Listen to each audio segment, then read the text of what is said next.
Welcome to our countdown of America's most mysterious towns. Places where everyday facades hide dark, real-life secrets. Today we're uncovering towns that aren't just small dots on a map, but have harbored chilling crimes, eerie disappearances, and unsettling legends. From burning underground fires to unsolved crimes, these stories are as factual as they are fascinating. So buckle up as we journey through forgotten highways and abandoned ghost towns where history has left its most sinister mark.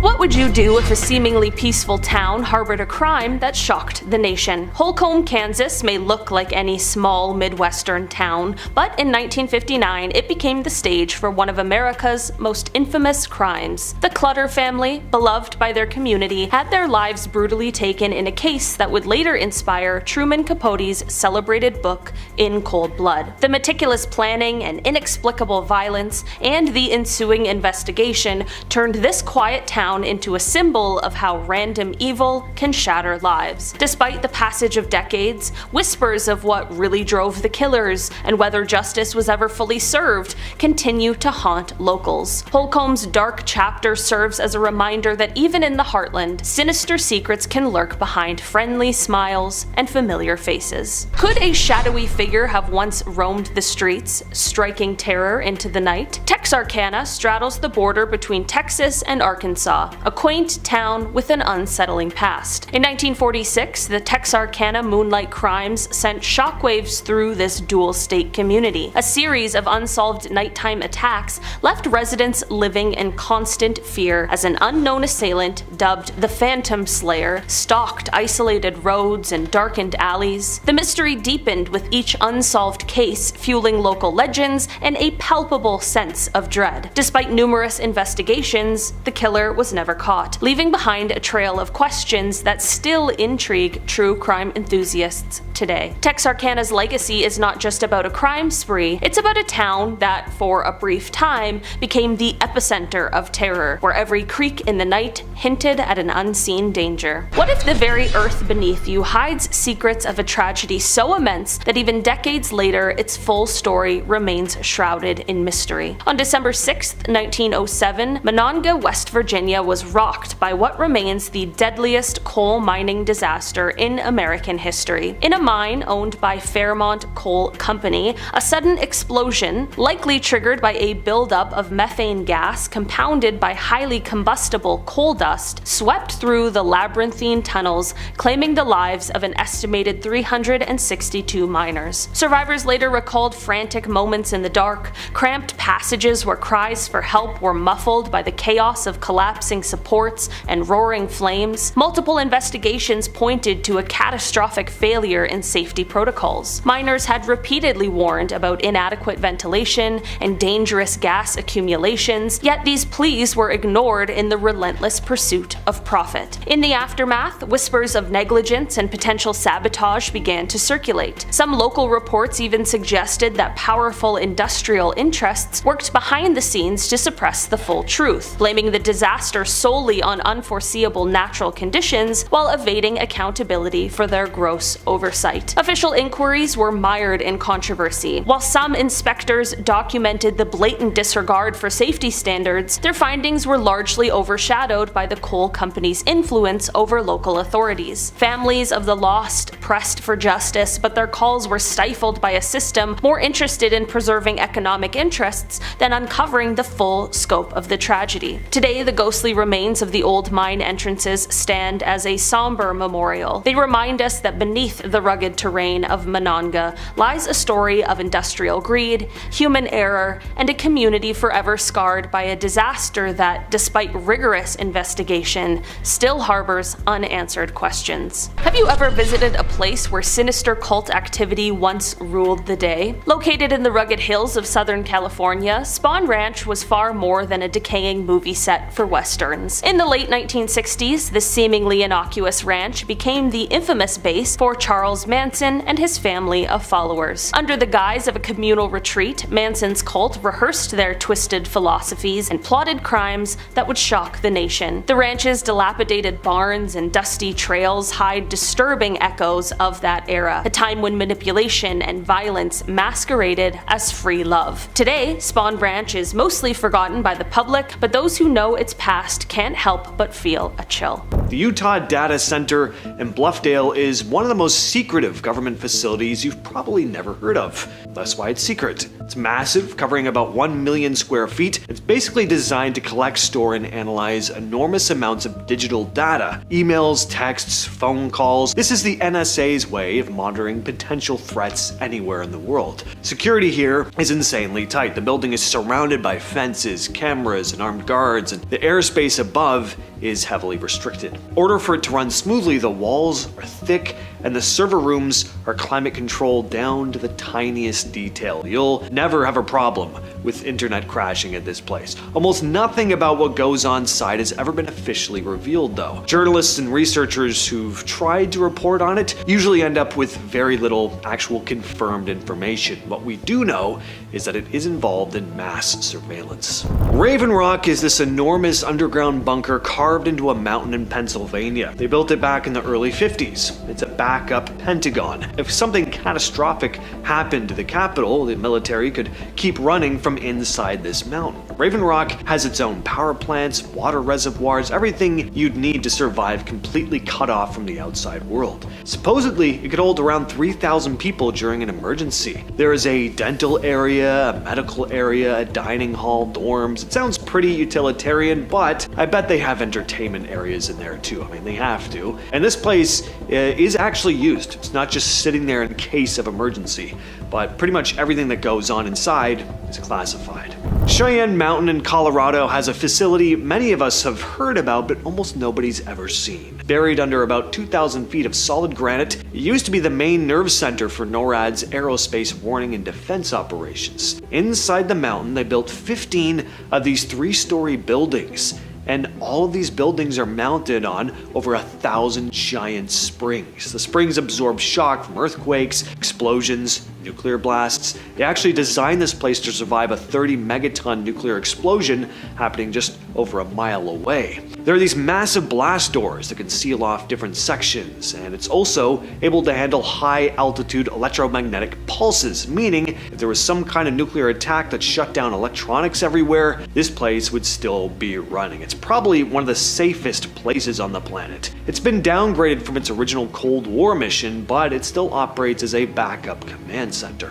Mount Weather is a mountain in Virginia, but underneath it, there's this bunker called the High Point Special Facility. This place was built to house high-ranking military or politicians during a catastrophe. They built it during the Cold War, and it's fully equipped with everything. It has its own water supply, power generators, communication systems, and not only did they make it functional, they made it livable. Again, not sure what kind of entertainment they have down there, but I've heard of there being big movie theaters in some of these places, which doesn't sound all that outlandish. Mount Weather also works as one of FEMA's main command centers. During a crisis, they can coordinate emergency response from there, broadcast communications, and use it as a relocation point for important government branches. It's actually pretty well known. The government doesn't hide that it exists, they just don't tell you anything about what actually happens inside.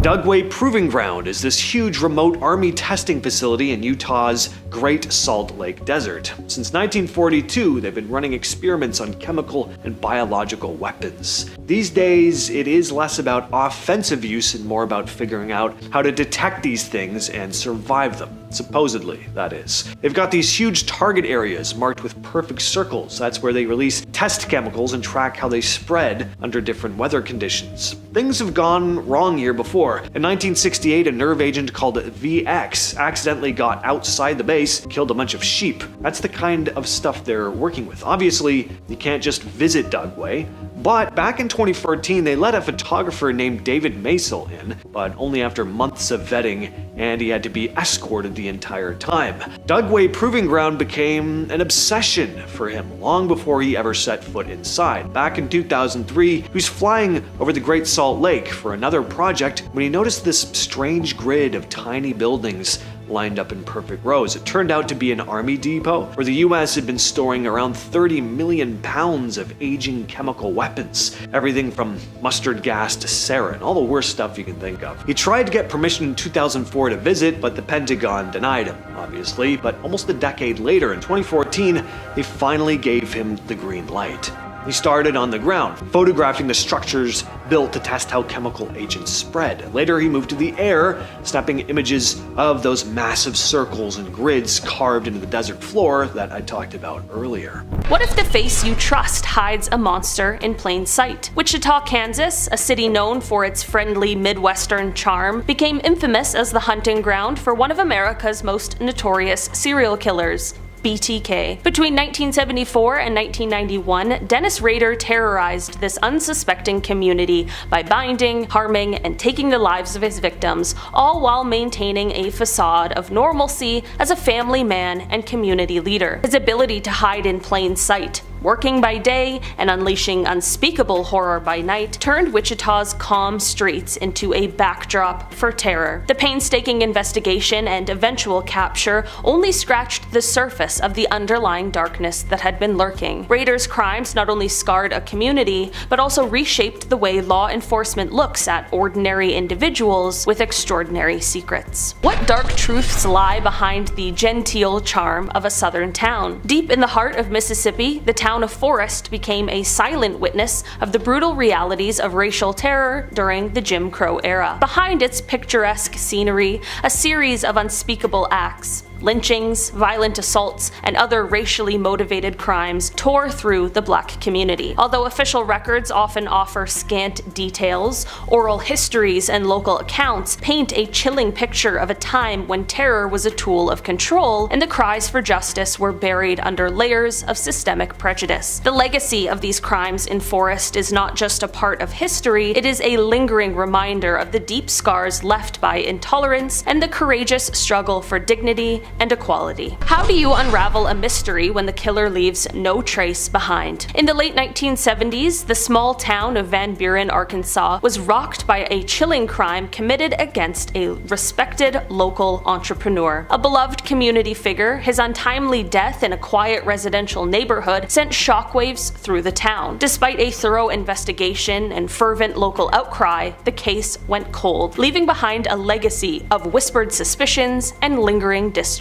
Residents recall that night with a mix of disbelief and sorrow, as the unsolved crime became a symbol of how sometimes, even in the tight-knit corners of America, darkness can strike without warning. The unresolved mystery in Van Buren still invites questions as locals continue to search for the truth behind a crime that stole a cherished life. Can the lure of fortune lead to a trail of blood and betrayal? Dahlonega, Georgia is celebrated for its glittering past during the Gold Rush era, yet beneath the shine of newfound wealth lies a darker narrative. As prospectors flooded into the town in the mid-19th century, the competition for gold led to a series of violent crimes and unsolved crimes. Rivalries quickly turned deadly, neighbors betrayed one another, and mysterious disappearances added to the town's growing notoriety. Some local accounts even speak of cursed claims and spectral warnings among the hillsides. The bloodshed of Dahloneg's Gold Rush is a reminder that the pursuit of fortune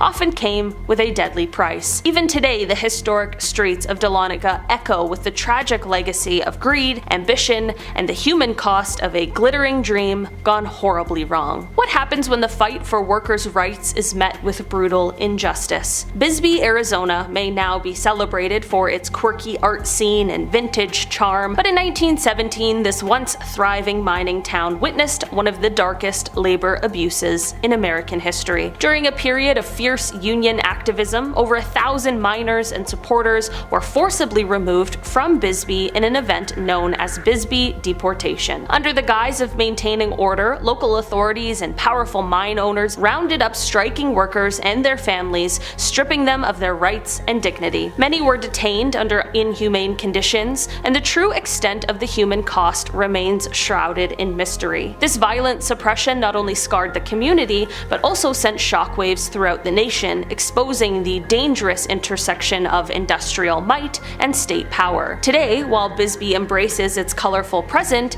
the echoes of that turbulent past serve as a haunting reminder of what happens when justice is sacrificed at the altar of profit. What if the most baffling mysteries aren't from outer space, but from right here on Earth? Not on this list for the reasons you might think today. While Roswell is widely known for its alleged extraterrestrial encounters, the town's history hides another layer of darkness. In the 1940s, amidst Cold War paranoia and rapid military expansion, Roswell was also the scene of a series of baffling disappearances and violent crimes that were swept under the rug by local authorities. Rumors swirled that a notorious criminal network had infiltrated the area and that evidence of their activities was deliberately suppressed to protect powerful interests. Though overshadowed by the UFO legends, is that a coincidence or not, these events remain a controversial chapter in Roswell's past. For many locals, the true mystery lies not in alien visitations, but in the betrayal and secrecy that marked a turbulent period of American history, where truth was hidden behind layers of official denials and unyielding silence. Plum Island is this small island off the coast of Long Island, New York. It's home to the Plum Island Animal Disease Center, where the government researches some of the most dangerous animal diseases. The facility has been around since 1954. They set it up to study foreign animal diseases, and right now, it's one of the only places in the entire United States where they work with live foot and mouth disease samples. This virus spreads insanely fast in animals, so most labs aren't allowed anywhere near it. They also did biological weapon research targeting livestock here during the Cold War. They stopped doing that in 1969. The island is completely locked down, only authorized personnel are allowed in, and they work in biosafety level 3 labs because some of these pathogens are incredibly dangerous. One mistake and you could have a disease outbreak. There's actually a controversial future for Plum Island though. The facility is being phased out and there's plans to close it around 2028. They're moving operations to a new lab in Kansas, and people have some mixed feelings about that. Some think it's safer to keep this kind of research on, an island where containment is obviously easier, but others think a modern facility makes more sense. The Hanford site in Washington state is this massive contaminated area left over from America's Cold War nuclear program. During World War II and the years after, Hanford produced plutonium for nuclear weapons. Today, it's one of the most contaminated sites in the entire country, and huge sections are completely off limits to the public. The site covers about 580 square miles. Most of it is a secured zone because of all the radioactive and chemical waste left behind from decades of weapons production.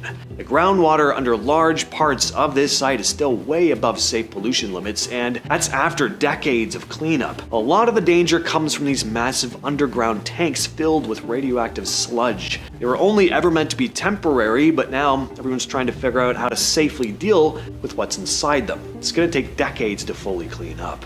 Y-12 in Oak Ridge, Tennessee is one of the central hubs of America's nuclear weapons programs. They built it during the Manhattan Project, and it's still running today, doing basically the same kind of work. The main mission at Y-12 is handling weapons-grade uranium. They make parts for nuclear warheads, they take old ones apart, store the material, and they supply uranium for some of the Navy's nuclear subs. As you can imagine, security is incredibly tight here. It's not open to public tours, period. Some of the older buildings that handled plutonium and enriched uranium are so dangerous they're being deactivated or just torn down. It's a huge environmental effort happening behind the scenes just to keep contamination contained. Kings Bay in Georgia plays a huge role in what's called the nuclear triad, the 3 ways the US could deliver nuclear weapons: by land, by aircraft, and by submarines. Kings Bay is responsible for the submarine part. It's a naval submarine base, one of the most strategic bases in the US. This is where the country keeps its Ohio-class nuclear ballistic missile submarines, basically giant submarines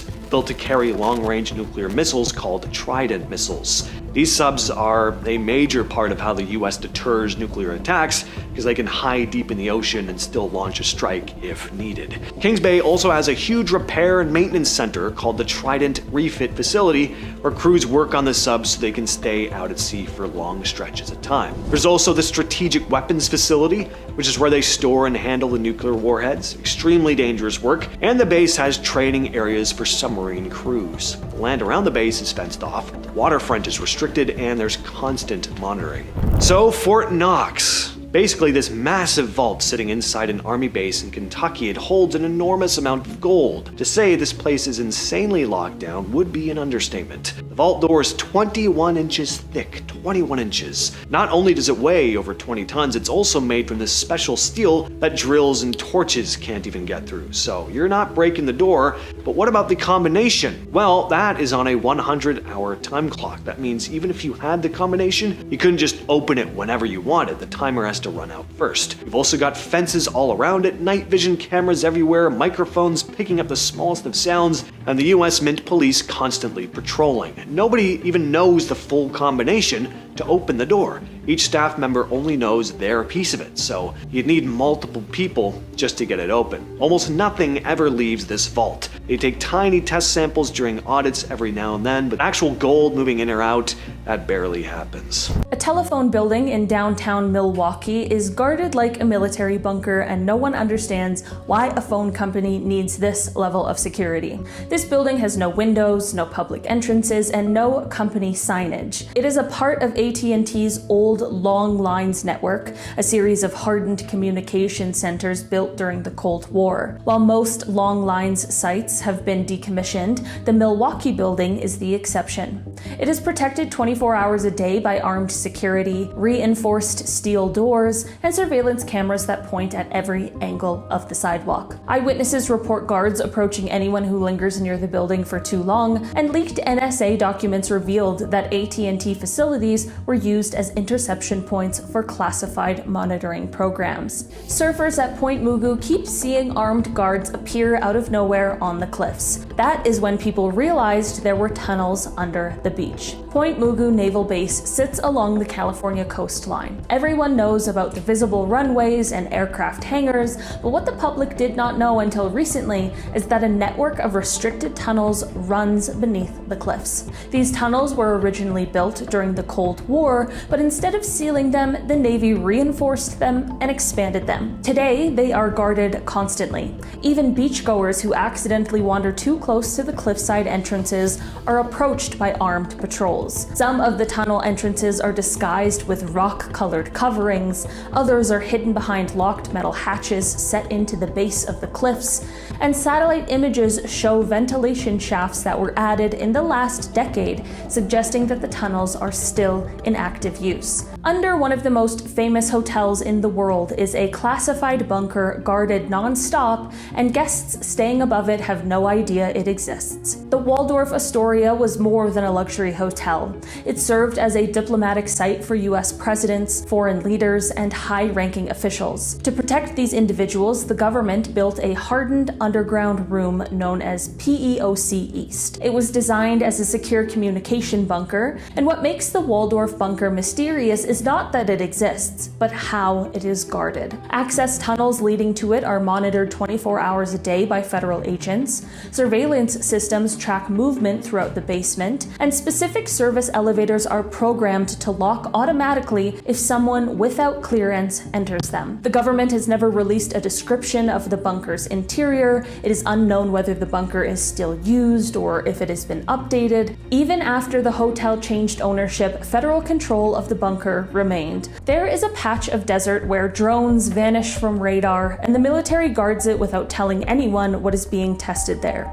Black Dart began as a counter-drone program. The Navy tested detection and interception strategies for unmanned aircraft, but over time the program expanded and moved into a heavily secured zone near Lake China, California. This section of desert is constantly patrolled. It contains large shielded structures, sensor arrays, and underground access points. However, no documents describe what the Navy currently does there. Satellite imagery shows unusual unusual activity. Craters appear and disappear. Temporary shade structures are built and removed. Aircraft without identifiable markings are seen entering the area, yet none of these events appear on public flight logs. What makes this site more mysterious is that the Navy shut down public references to Black Dart years ago. The program still exists, but in total secrecy. Next up, we have San Antonio, home to the angel of death, Janine Jones, who was anything but an angel. Jones was adopted at birth by a nightclub owner and a former beautician. There is not much else known about her upbringing, but what is known is that eventually she became a nurse, working at the Medical Center Hospital located in San Antonio. At one point, her coworkers described her as intelligent but coarse and prone to making loud and lewd jokes. I would assume if they were asked to describe her now, they might use harsher language. In 1983, Jones was arrested and charged with killing a young woman in her care by injecting her with a toxic amount of muscle relaxant. She was sentenced to 90 years in prison. The following year, she was given another 60 years after being charged with the attempted killing of another patient, which forced authorities to take a more in-depth look into all of the deaths that occurred in the hospital during Jones's time working as a nurse, which revealed that over 60 patients Jones had access to died between the years of 1981 and 1982. In an interview with police, Jones said that it wasn't her that killed them, but rather the voices in her head. In 2019, Jones was taken to trial, once again charged with the deaths of 5 more patients.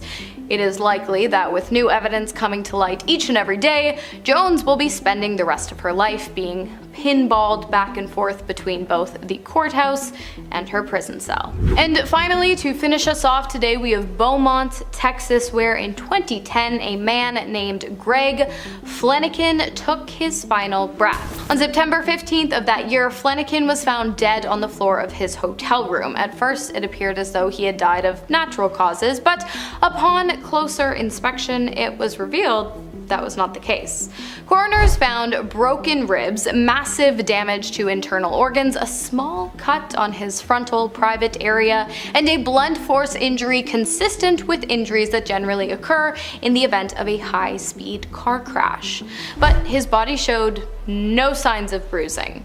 It was truly baffling. The police followed many leads, but each one soon became a dead end. It wasn't until a private investigator was brought in that the case was finally solved. Greg Flanagan was killed after a projectile fired from a handheld weapon from the next room over went through the wall and entered Greg's body through his private area. That's what caused the cut, I suppose. But by then, Greg's body had already been cremated, so no further investigation could be done in that sense. However, police managed to track down the men staying in the room next to Greg the night of his death. They caved when they were questioned, they confessed, and the case was finally solved. We're going to start the list with Waynesville, Ohio. This is said to be one of the most haunted towns in the state, which is saying a lot for Ohio. Waynesville, Ohio is founded way back in 1797, and it has quite the history and its fair share of spooky stories. So sure, folks flock here for the antiques and the annual sauerkraut festival, but it's also known as a haunt for ghost hunters. You'll hear some odd sounds in the old buildings. You'll see shadowy figures peeking out of windows. With more than 15 spots rumored to be haunted, Waynesville has no shortage of creepy tales, like the Hamel House Inn, for example. Staff here have reported seeing a mysterious man in room 4, and some say a young salesman vanished there ages ago, possibly meeting a dark end. Then there's the Stetson House, where Louisa Stetson, Lyric, supposedly still roams, dressed to the nines in old-fashioned gear. There's also the former Friends boarding home, now a museum, where you might hear the sounds of ladies bustling about as if they're cooking up a storm, even though there's no kitchen anymore. Now we move on to Mansfield, Ohio. This place isn't just said to be haunted by, lame ghosts who will just pass right through your body if they ever try to punch you. It's also haunted by a big, scary, hairy, orange-eyed beast referred to as Orange Eyes, and you wouldn't want to get punched by Orange Eyes. But let's start with the haunted stuff. One of the most famous haunted locations in Mansfield is the Ohio State Reformatory, known for its imposing architecture and eerie atmosphere. Once a prison, the reformatory is said to be haunted by the spirits of former inmates who suffered under harsh conditions. Visitors have reported strange noises, apparitions, and unsettling feelings while exploring it. And aside from the reformatory, Mansfield is also home to, again, tales of a cryptid known as the Orange Eyes, described as a creature with glowing orange eyes and a menacing presence. Sightings of the Orange Eyes have been reported in the wooded areas surrounding the city. Some believe it to be a Bigfoot-like creature.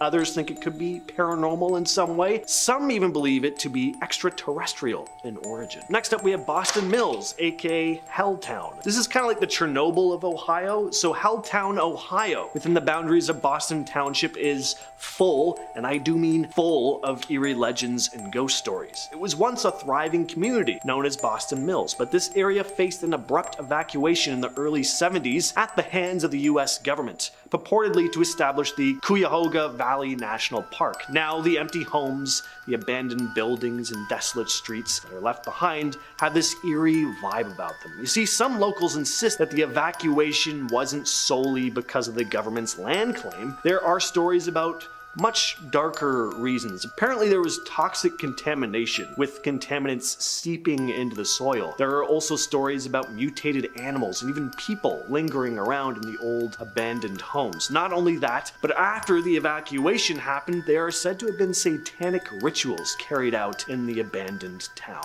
So, lots going on. Next up, we have Athens, Ohio, which has multiple haunted spots. There's a haunted abandoned asylum, a haunted cemetery, even the university is haunted. And there's more cemeteries which are also all haunted. Every place in this town has ghosts. Half the population who lives here aren't even alive. Now, the haunted reputation mostly comes from its history with the former Athens Lunatic Asylum, now known as the Ridges, which is actually part of Ohio University's campus. The asylum's grounds still have old cemeteries where former patients were buried. One of the creepiest stories about the asylum is the story of Margaret Schilling. She was a former resident who died in the attic in 1979, and she was left there for so long that her decomposing body left a stain on the floor that remains to this very day. Wilson Hall, a dorm on Ohio University's campus, is rumored to be built on top of an old cemetery. The fourth floor of Wilson Hall is said to be haunted, with reports of apparitions,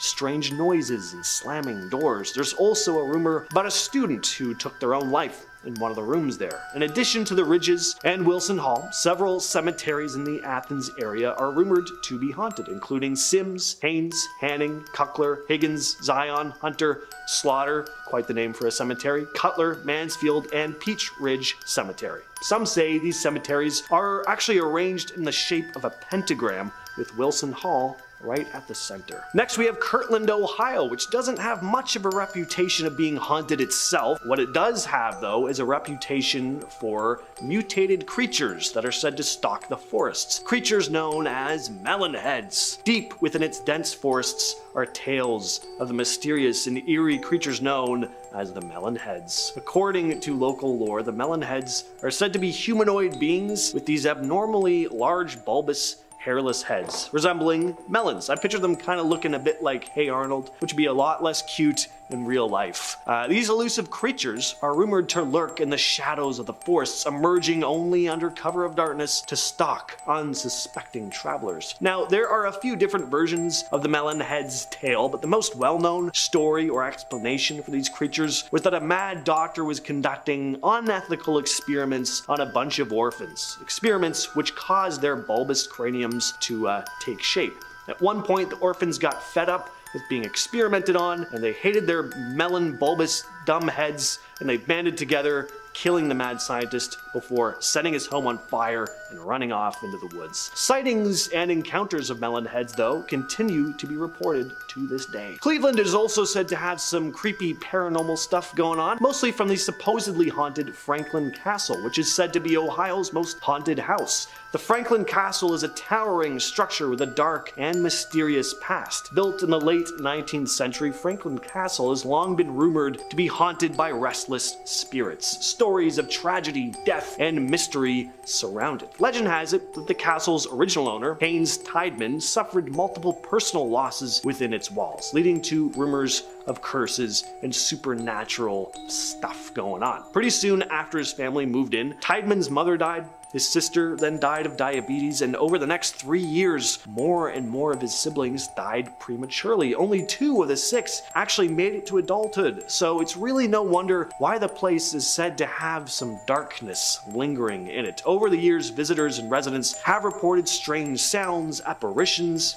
and unexplained phenomena within the castle. Despite renovations and changes in ownership, one thing has always stayed the same: the paranormal activity. Next up on the list is Put-in Bay. Now, Put-in Bay, Ohio may be known for its sunny shores and summer fun, but lurking beneath the surface, there's some creepy stuff going on. From what I've read, there are 3 major haunted hotspots. First up, we have the Park Hotel. This hotel has stood since the late 1800s, and it's seen its fair share of guests come and go. Also means there's a lot of history, some of it dark. Some visitors have reported more than just creaky floorboards and old-fashioned charm. Rumor has it that the Park Hotel is haunted by the ghost of a young woman who tragically fell to her death from one of the upper floors. Guests have reported strange noises, flickering lights, and even sightings of a figure wandering the halls late at night. Next, there's the Dollar House, a Victorian mansion. Legend has it that the original owner, Valentine Dollar, was involved in some shady dealings during Prohibition, including smuggling alcohol and hiding it in secret passages throughout the house. And today, visitors claim to hear whispers and footsteps echoing through the empty rooms, as if the ghosts of Dollar's past are still lingering within the walls. Then there's the Crow's Nest, a historic home that sits on a cliff overlooking Lake Erie. This mansion was once owned by Jay Cook,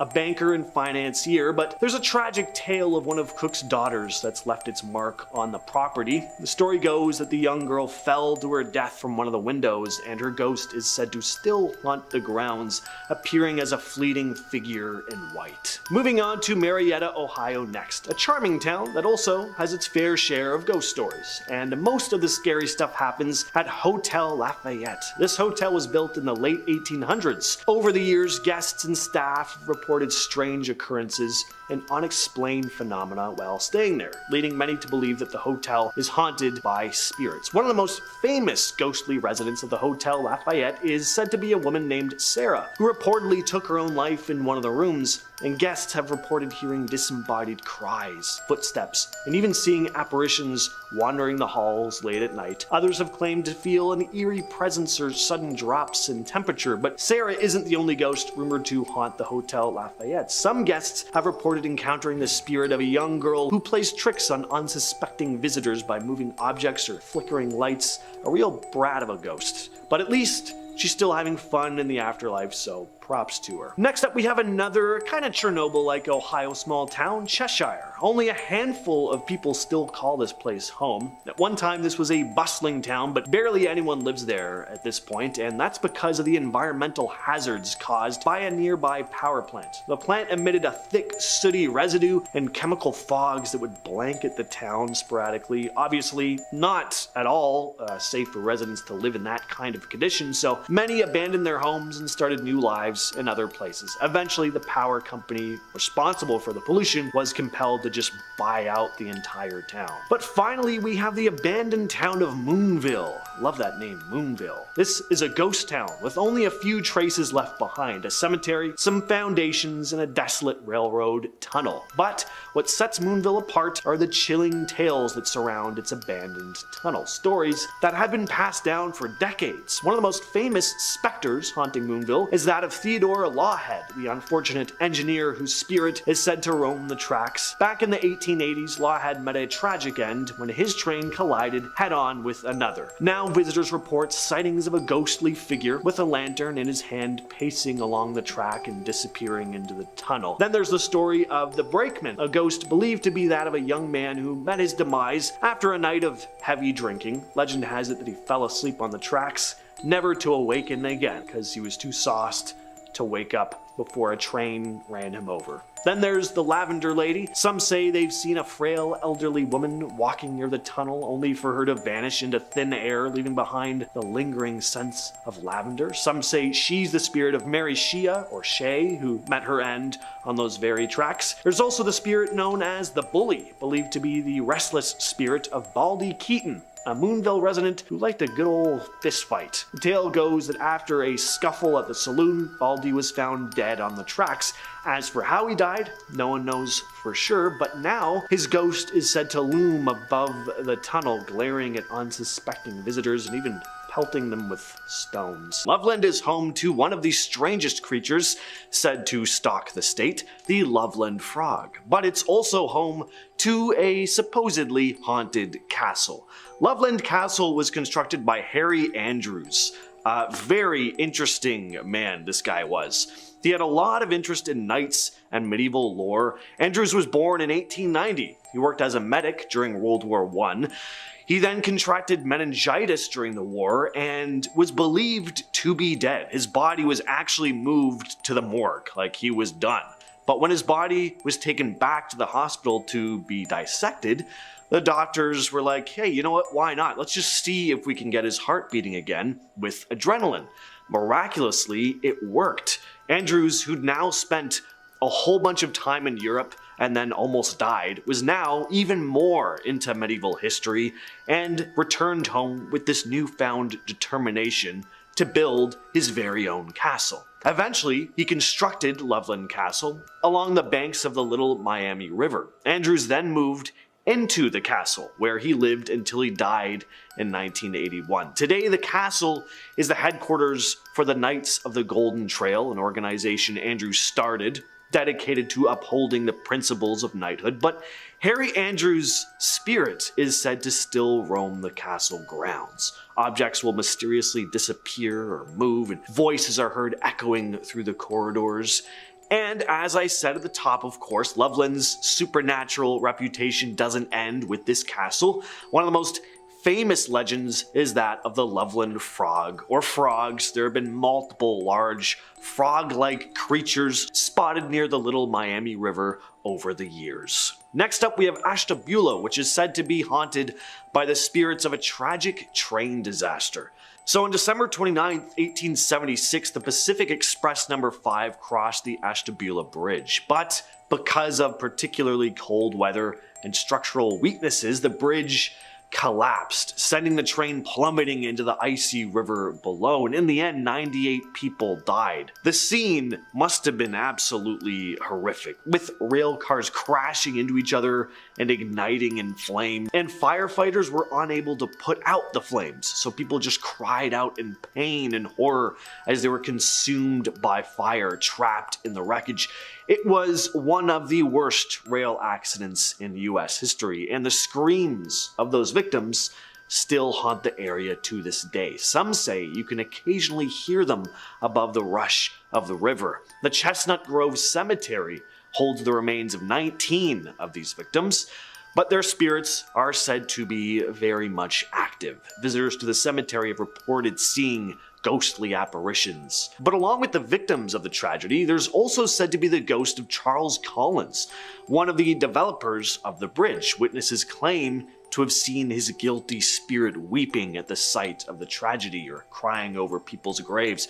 Some claim to see tiny lights even hovering below the new bridge where the old one once stood. Rogues Hollow near Doylestown, Ohio has its fair share of spooky tales as well. It's said that a mill worker died in a pretty gruesome manner, getting crushed by the mill wheel, and now his spirit is said to guard the area, keeping outsiders at bay. Then there's the eerie tale of the headless horse and the ghost oak tree. So at one time there was a large oak tree near Route 65, and one of its branches hung so low that riders on horseback had to duck as they passed under it. Well, one story goes that the branch was weighed down extra low with ice, and a poor horse just ran into it at top speed, lobbing off its head.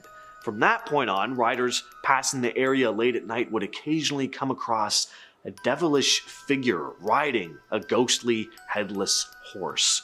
Next up, we have Oxford, Ohio, which has one of the coolest ghosts, a phantom motorcyclist. So the story goes that back in the 40s, there was this farmer's daughter. She was head over heels for this guy who was a bit of a James Dean type, leather jacket, motorcycle, very rebellious.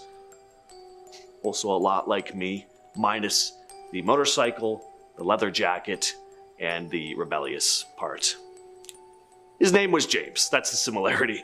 And her father was not too thrilled about their relationship. He thought the guy was trouble, and he probably wasn't wrong. He forbade his daughter from seeing him, so to avoid her father's disapproval, they met up in complete secret, usually late at night when the coast was clear, and when it was, the girlfriend would flash the porch light 3 times as a signal for him to come over. Well, one night, the boyfriend decided he wanted to take their relationship to the next level and propose. He saw the 3 flashes and revved up his motorcycle, racing towards her house to pop the question, but as soon as he sped down the road, he lost control of his bike, crashing into a barbed wire fence. And ever since, people claim they've seen this mysterious light flickering in the distance along the road where he crashed, said to be the spirit of the phantom motorcyclist, still trying to reach his girl's house to ask for her hand in marriage. Next on the list is Chillicothe, where there were a series of mysterious disappearances between 2014 and 2015. Now, it all began in the spring of 2014 when Charlotte Trago vanished without a trace. Trago, who had struggled with addiction, was a mother of 2, and she remains missing to this day. Shortly after Trago's disappearance, another woman, Tamika Lynch, who was a friend of Trago's, went missing as well.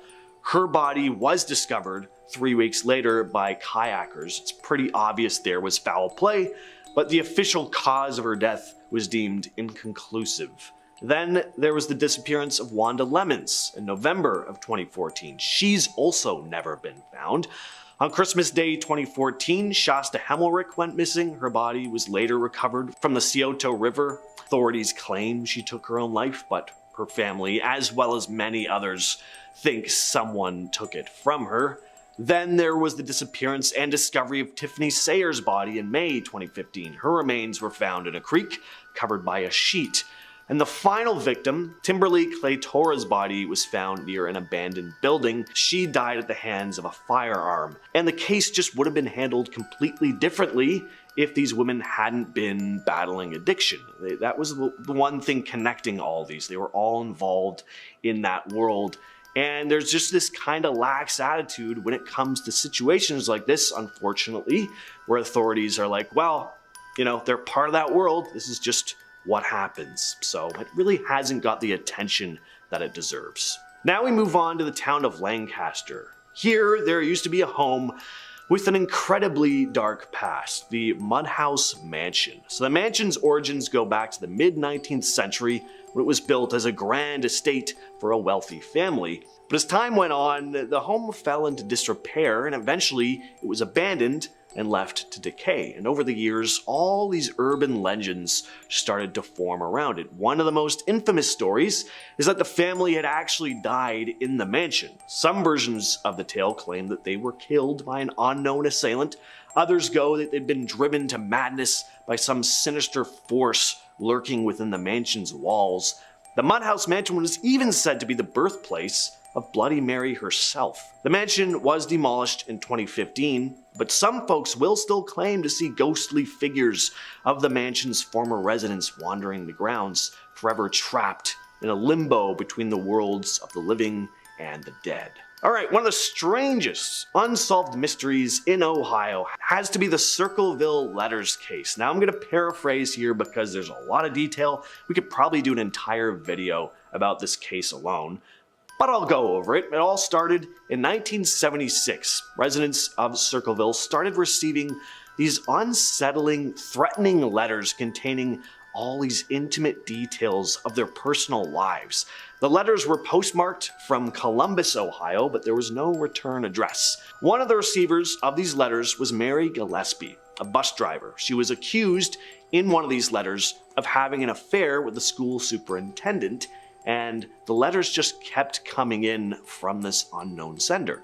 Then, Mary's husband, Ron, also became a target. He received a chilling ultimatum to end his wife's supposed affair or face dire consequences, death. Ron was found dead in his pickup truck after a mysterious phone call which had seemingly confirmed his suspicion about the letter writer's identity. He'd left in his pickup truck with a firearm but was found dead soon after, having crashed into a tree. Now, authorities ruled Ron's death an accident, but then the letters continued. A number of residents received letters saying that Sheriff Dwight Radcliffe, who had investigated Ron's death, had been involved in a cover-up. At one point, this mysterious writer even planted threatening signs along Mary Gillespie's bus route, one of which she went to take down, only to find out it'd been booby-trapped. If Mary had pulled the sign down in a particular way, a small pistol would have fired at her. Now, one man was arrested, Paul Freshore, but it's never been 100% verified that he was behind these letters. Eventually, he got out on parole. Case is still a mystery to this day. In the Hills and Dales Metro Park in Kittering, Ohio, there's a structure with a very shadowy past, the Haunted Witch's Tower, also known as Frankenstein's Castle. It was completed in 1941, and this 30-foot tall tower was constructed by boys with the National Youth Administration using salvaged stone. Its purpose was to provide panoramic views of the community country club, with its lookout platform offering vistas stretching up to 15 miles. But because of how remote the tower is, a lot of young hooligans started flocking there in the 60s. Graffiti covered its walls, and bottles of liquor and beer cans littered the grounds. Even shingles torn from the roof and glass bottles became ammo for attacks on passing cars below on Peterson Boulevard.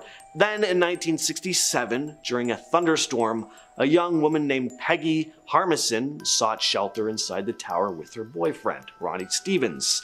Bad move. Lightning struck the tower, killing Peggy instantly. Her body was found on the 11th step, half covered in severe burns. Ronnie survived, but he was found in a state of uncontrollable shock, apparently running around screaming. And ever since that night, there have been stories about the ghost of Peggy haunting the tower. Alright, let's switch things up with a haunted golf club. You don't hear about haunted golf clubs very often. Legend has it that in the 60s, a bride fell from a balcony at Oakhurst Golf Club in Grove City, Ohio, and her ghost is said to haunt the establishment to this very day. One of the most frequently reported sightings involves the ghostly figure of a woman dressed in white, believed to be the ghost of the bride. The upstairs kitchen, located near the ballroom where events are held, is said to be a hotspot for paranormal activity. Employees have reported hearing unexplained sounds of pots and pans clanging and knocking late at night, only to discover that items have been mysteriously rearranged by morning. Alright, we're finishing things off today with Minerva. It all began in August of 1978 when the Caton family reported encountering a strange creature near their home. According to the Catons, they were enjoying a quiet evening when they heard unusual noises coming from outside. They came face to face with this towering ape-like creature standing over 7 feet tall. The creature reportedly had shaggy dark fur covering its body, it had glowing red eyes, and emitted this foul odor. The Catons quickly ran back to the safety of their home and phoned the cops. In the days that followed, all these other sightings of a mysterious creature were reported by other residents of Minerva. Witnesses described similar encounters with a large, hairy beast lurking in the shadows, but none of the stories were scarier than the Catons, who said the creature returned to their property several times, hurling rocks at their home, staring at them through their kitchen window, and even killing their dog. It's one of the most violent Bigfoot cases ever reported. We're starting things off with Miamisburg in Montgomery County, which has some pretty spooky spots, including an Arby's. All kinds of disturbing stuff is said to go on at this fast food joint. Employees closing up for the night alone have said they've heard laughter coming from the basement, only to find no one there. Some will also report having their hair pulled by some unseen force. There's also a ghostly man who sometimes is seen staring into the oven during opening or closing hours. Grove Cemetery is probably the most well-renowned haunted hotspot in this town, though some visitors will say they see a young girl crying over a grave, but when approached, She'll just stare at you for a moment before vanishing into thin air. There's also the grave of a preacher's daughter who took her own life after being disowned by her family. A Bible was said to have sat on her grave, with stories of it appearing broken one instant, but then perfectly fine the next. Next up is East Liverpool, which is home to a couple haunted parks, a haunted cemetery, and of course, a haunted phone booth. As silly as a haunted phone booth might sound though, the story is actually pretty spooky. So apparently a young man was killed in the area and his ghost haunts the street that he died on. And some will say that on some nights, especially Saturdays during the month of March, passersby will hear ringing coming from the booth. And if you answer the phone, you might just hear a somber,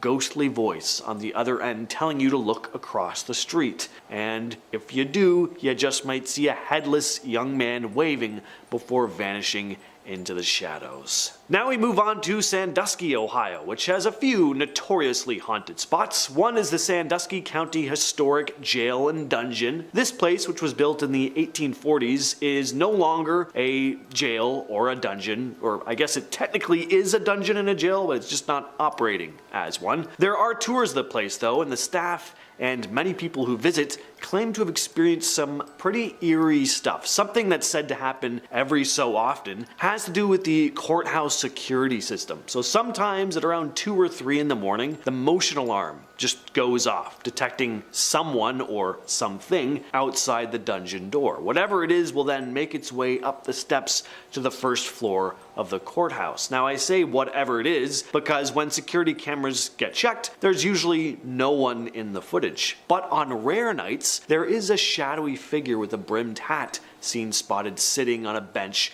outside the courthouse. The fire alarm has also been known to be pulled even when nobody's near it. Whatever spirits are haunting this place, they seem to really enjoy loud, obnoxious noises. And on top of all that, you also have your typical disembodied sounds like voices and footsteps when there's nobody else around. We're gonna stay in Sandusky for a bit though, and talk about Cedar Point. Cedar Point is one of the most popular amusement parks in the US, but it also has a bit of a dark side. When we think of haunted theme parks, it's usually the abandoned ones where we picture all the paranormal stuff going on, but Cedar Point is still very much open. It was built in 1870 though, so it's been around for a while, and any theme park that old has definitely had its fair share of horrific accidents. Get it? It was a fair share theme park. Alright, one of the most haunted attractions was the Frontier Town Carousel, which is no longer there, but people would often claim to catch a glimpse of a ghostly woman riding one of the horses. She's said to be the wife of the man who carved the horses on the carousel. He'd killed her after finding out that she was cheating on him with a jockey, so now her spirit is attached to the carousel, coming out at midnight to ride a fake horse every full moon, which she's probably not too plussed about. For a woman who really seemed to like being around horses, a wooden one probably just doesn't cut it. Not to mention that she's stuck on a pretty boring ride that was built by the dude who shot her to death. So there's also that. Next on the list we have the town of Worcester. You thought the haunted Arby's was intriguing? Try the haunted Pizza Hut in this town. Yeah, you can't even grab a slice of pizza in Ohio without something paranormal or weird happening. I'd love to do a road trip through Ohio visiting every haunted fast food restaurant actually. Could call it like Fast Frights Ohio tour or something. So this Pizza Hut is part of a big plaza that was all built over the grounds of a former insane asylum. So there could be some lingering spirits in the area, most of whom seem to really stick to the Pizza Hut. There's also a Taco Bell in the plaza, which some paranormal stuff is said to go on, but there's not as many stories about that place because there's probably like 5 people who goes to Taco Bell, especially when you have a Pizza Hut right there. I'm gonna get tons of comments now from like Taco Bell fans being like, Taco Bell's the best. I don't know. I just think it's kind of mediocre. Staff at the Pizza Hut, though, have seen figures vanish into the walls. One manager who was closing up for the night was startled to hear footsteps following her and then turned around to see nothing but a white mist hovering in the air. Marietta in Washington County. This town is probably most well known for Anchorage Mansion, which is said to be very haunted. It was built by Douglas Putnam for his wife Eliza in the 1800s, but it's said Eliza died shortly after moving in, and people claim to have seen her ghost wandering around or peeking out of windows. Later on, the mansion was turned into a nursing home, where residents also reported seeing Eliza's ghost. Some say there are secret tunnels under the mansion as well, maybe from the Underground Railroad, but nobody really knows if they're haunted as well, but it's Ohio, so I'm presuming they are. Marietta is also home to a haunted Comfort Inn, where the televisions are known to turn off and on by themselves, doors open and close on their own, and guests will occasionally wake up with the feeling of cold hands on their body, luckily to find that no one is there in the room with them. I'd rather have a ghost in my room than a chilly intruder. Again, in Washington County, we have the village of Fredericksburg, which is home to Robin Industries, which does custom molding for rubber and plastic components. It was formerly the Fredericksburg pottery site, which had a pretty dark past, and the building is rumored to be haunted by multiple spirits. There were two major tragic events at Fredericksburg pottery site, including two devastating fires and a fatal train accident that took the lives of 12 people. So employees at the site have reported some pretty eerie encounters, like feeling sudden cold spots. Now, I usually kind of roll my eyes when people say cold spots. It's like, all right, spot's cold, whatever. But these are extra strange because staff will report feeling them behind machinery that runs at extremely high temperatures. One story involves the ghost of a man blamed for the train derailment, who is said to show up in the mold room. In the shipping room, sightings of an older gentleman believed to be the former mayor who witnessed the tragic train accident have also been reported. Then there's the apparition of an elderly woman who's been seen swinging doors open and shutting off machinery. The stairwell leading to the office is said to be guarded also by a spirit, with one employee experiencing a strong stench and then a sudden gust of wind that nearly knocked her down the stairs. And unless someone was eating some bad burritos from Taco Bell that day, I think it might have been a ghost. So I know we've covered Dayton, Ohio already, but I didn't mention the Wright-Patterson Air Force Base, which is said to be one of the most haunted spots in the state. It's even been featured on Ghost Hunters. One eerie story involves the ghost of a young Vietnamese boy believed to have perished in one of the museum's helicopters. Visitors have reported sightings of the boy wandering the museum grounds after dark. And of course, then they go up to talk to him, and he's not actually there. It's not just some kid who ran into the place. There's also a German World War II fighter plane said to be inhabited by the ghost of its pilot. Visitors claim to have seen the pilot waving from the plane's window. Seeing as it's the ghost of a German World War II fighter pilot, though, I'm not sure if what he's doing is actually a wave. The helicopter named Hopalong is said to be haunted by a pilot who met a tragic end, with staff reporting sightings of him desperately flipping switches in a futile attempt to escape. The Black Maria, known for its secret missions during the Vietnam War, is also said to be haunted by the spirits of soldiers who died on board. The boxcar plane, famous for dropping the atomic bomb on Nagasaki, is also rumored to be haunted by a young boy who is said to dart past it during the night. Haunted inns, always a staple of small villages, and Granville in Licking County, Ohio, has one of its very own, the Buxton Inn. This place dates back all the way to 1812, so plenty of history with this place. Even Abraham Lincoln stayed here, and some of those who were escaping from the Underground Railroad stayed here at one time as well. So with all the people who have passed through the doors and slept under this roof, all the history surrounding the building, it probably comes as no shock that some energy is said to linger within the inn. Not only do you have the spirits of past guests who have long since passed, but even former deceased employees are said to have never fully left. Like one of the previous owners, Ethel Bonnie Houston, for example, who's become known as the Lady in Blue. Several guests have claimed to see a woman in a blue dress roaming the hallways, only to walk right through closed doors or just vanish into thin air altogether. Some have also smelt cigar smoke out of nowhere before spotting a man who also vanishes into thin air. This is said to be the ghost of the inn's founder, Major Buxton. And we're to finish things off with Loudonville in Ashland County. This place is known for its two supposedly haunted spots, one of which is a hotel, the other a park. First, there's Mohican State Park, which is said to be haunted for a couple different reasons. Mainly though, there used to be an asylum on the land in the 1800s, which might help explain some of the ghostly stuff going on. Witnesses have also reported seeing a mysterious light in the park for over 2 decades. Then there's Landell's Mohican Castle, which is actually a hotel and a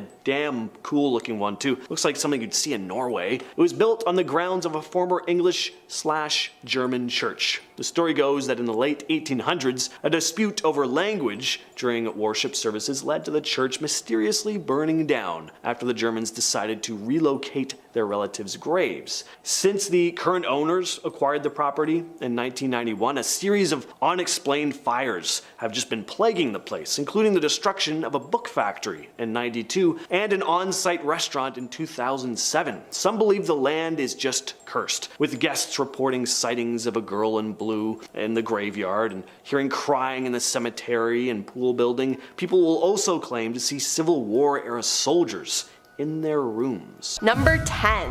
White Rock Lake. White Rock Lake is an area that is filled with many legends. It's home to the ghost of the Lady of the Lake. Years ago, a young couple was driving home from a party along the lake late one night.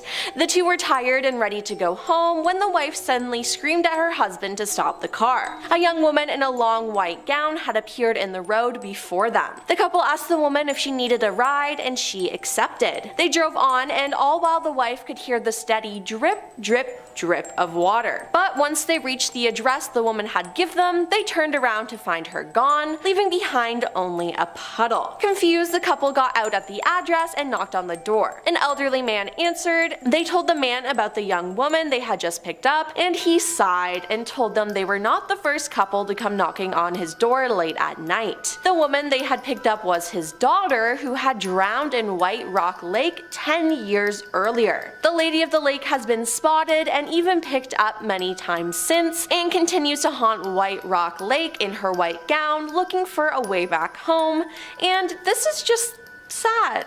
Number 9. Adolphus Hotel. The Adolphus Hotel was built on the former site of Dallas's original city hall in 1912, and the hotel has a reputation as one of the city's most prominent historical landmarks. In addition to being the oldest hotel in the city, it's no surprise it's also among the most haunted. One of the most famous spirits here is an apparition who appears in a 1930s era white wedding gown, the spirit of a jilted bride who was supposed to have been married in one of the hotel's glamorous ballrooms on the 19th floor, but ended up taking her own life at the hotel instead when her groom left her at the altar. Ever since that night, guests staying on the 19th floor report hearing a woman crying, footsteps running up and down the hall, and even the sound of rope creaking under the strain of a body. The bride spirit has been spotted wandering the halls after events and parties, still wearing her white dress and veil. Again, this is just incredibly sad. Staff and guests of the hotel also report an eerie feeling of being watched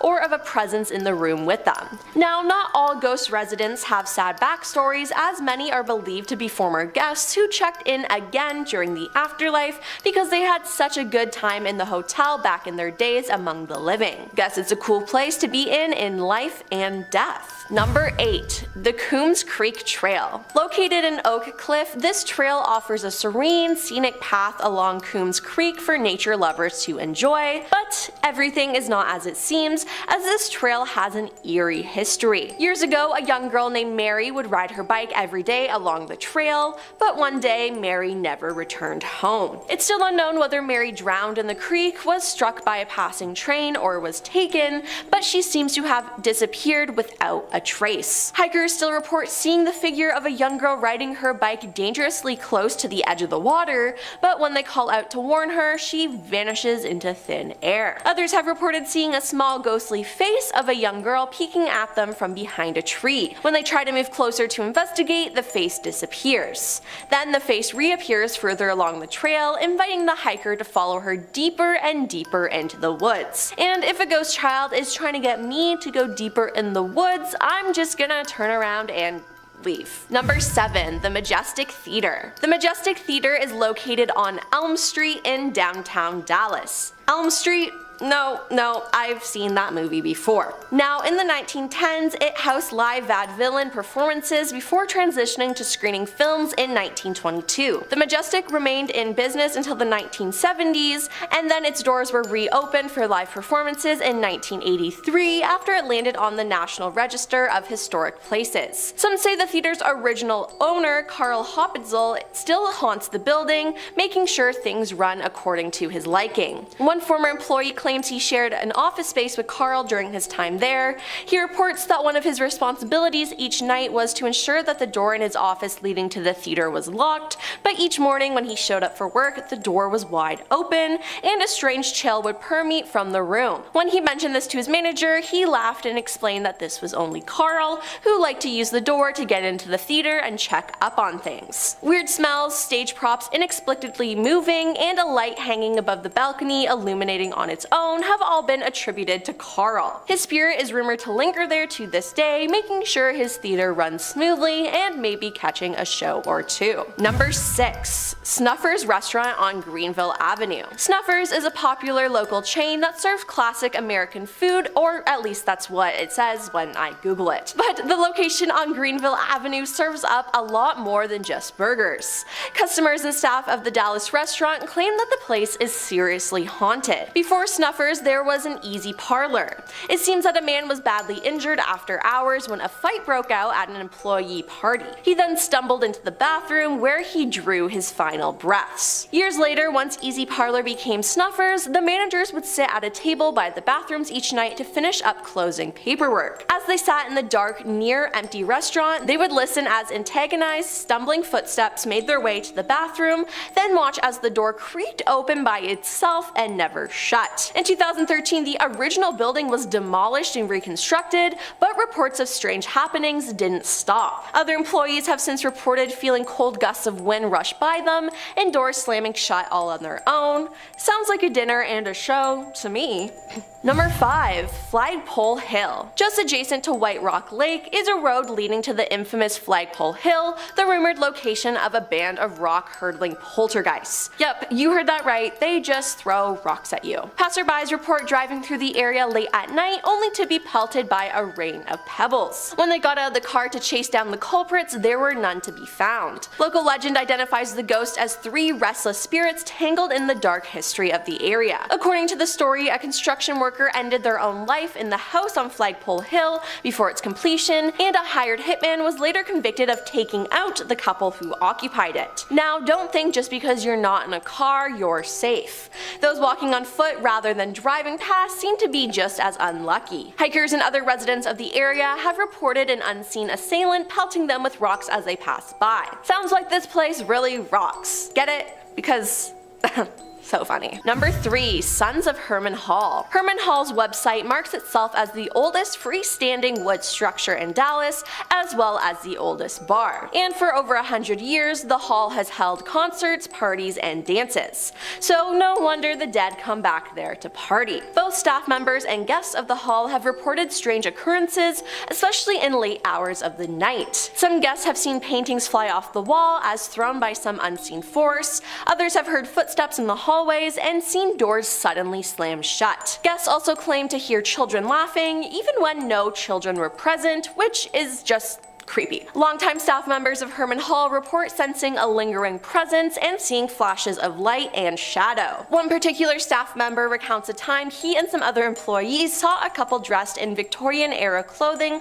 walk past them and go upstairs, but about 30 minutes later, when the couple hadn't returned, the staff went upstairs to find all the doors locked and no one inside them. I just think these ghosts want to return to their party days though. Number 2. Goatman's Bridge. Goatman's Bridge, more formally known as the Old Alton Bridge in Argyle. Dating back to the 1930s, locals have told tales of the specter of a strange half-man, half-goat creature lurking beneath the bridge. The Goatman is said to stand over 7 feet tall with big horns and glowing red eyes, which to me just sounds like the devil, but I mean hey, Goatman is a cool name. Some believe the Goatman remains dormant for years at a time and awakes only to hunt for prey. Now the Goatman isn't the only spirit on this bridge, as to keep him company is another spirit that that of a young mother crying out eternally for her lost child. Residents making their way over the bridge late at night have reported hearing her ghostly wails. Some say the two ghosts are connected, and that years ago the goat man stole the young woman's baby. When she found out, she threw herself from the bridge, and her spirit has haunted it ever since. Now, I already don't like bridges because of height and being over bodies of water,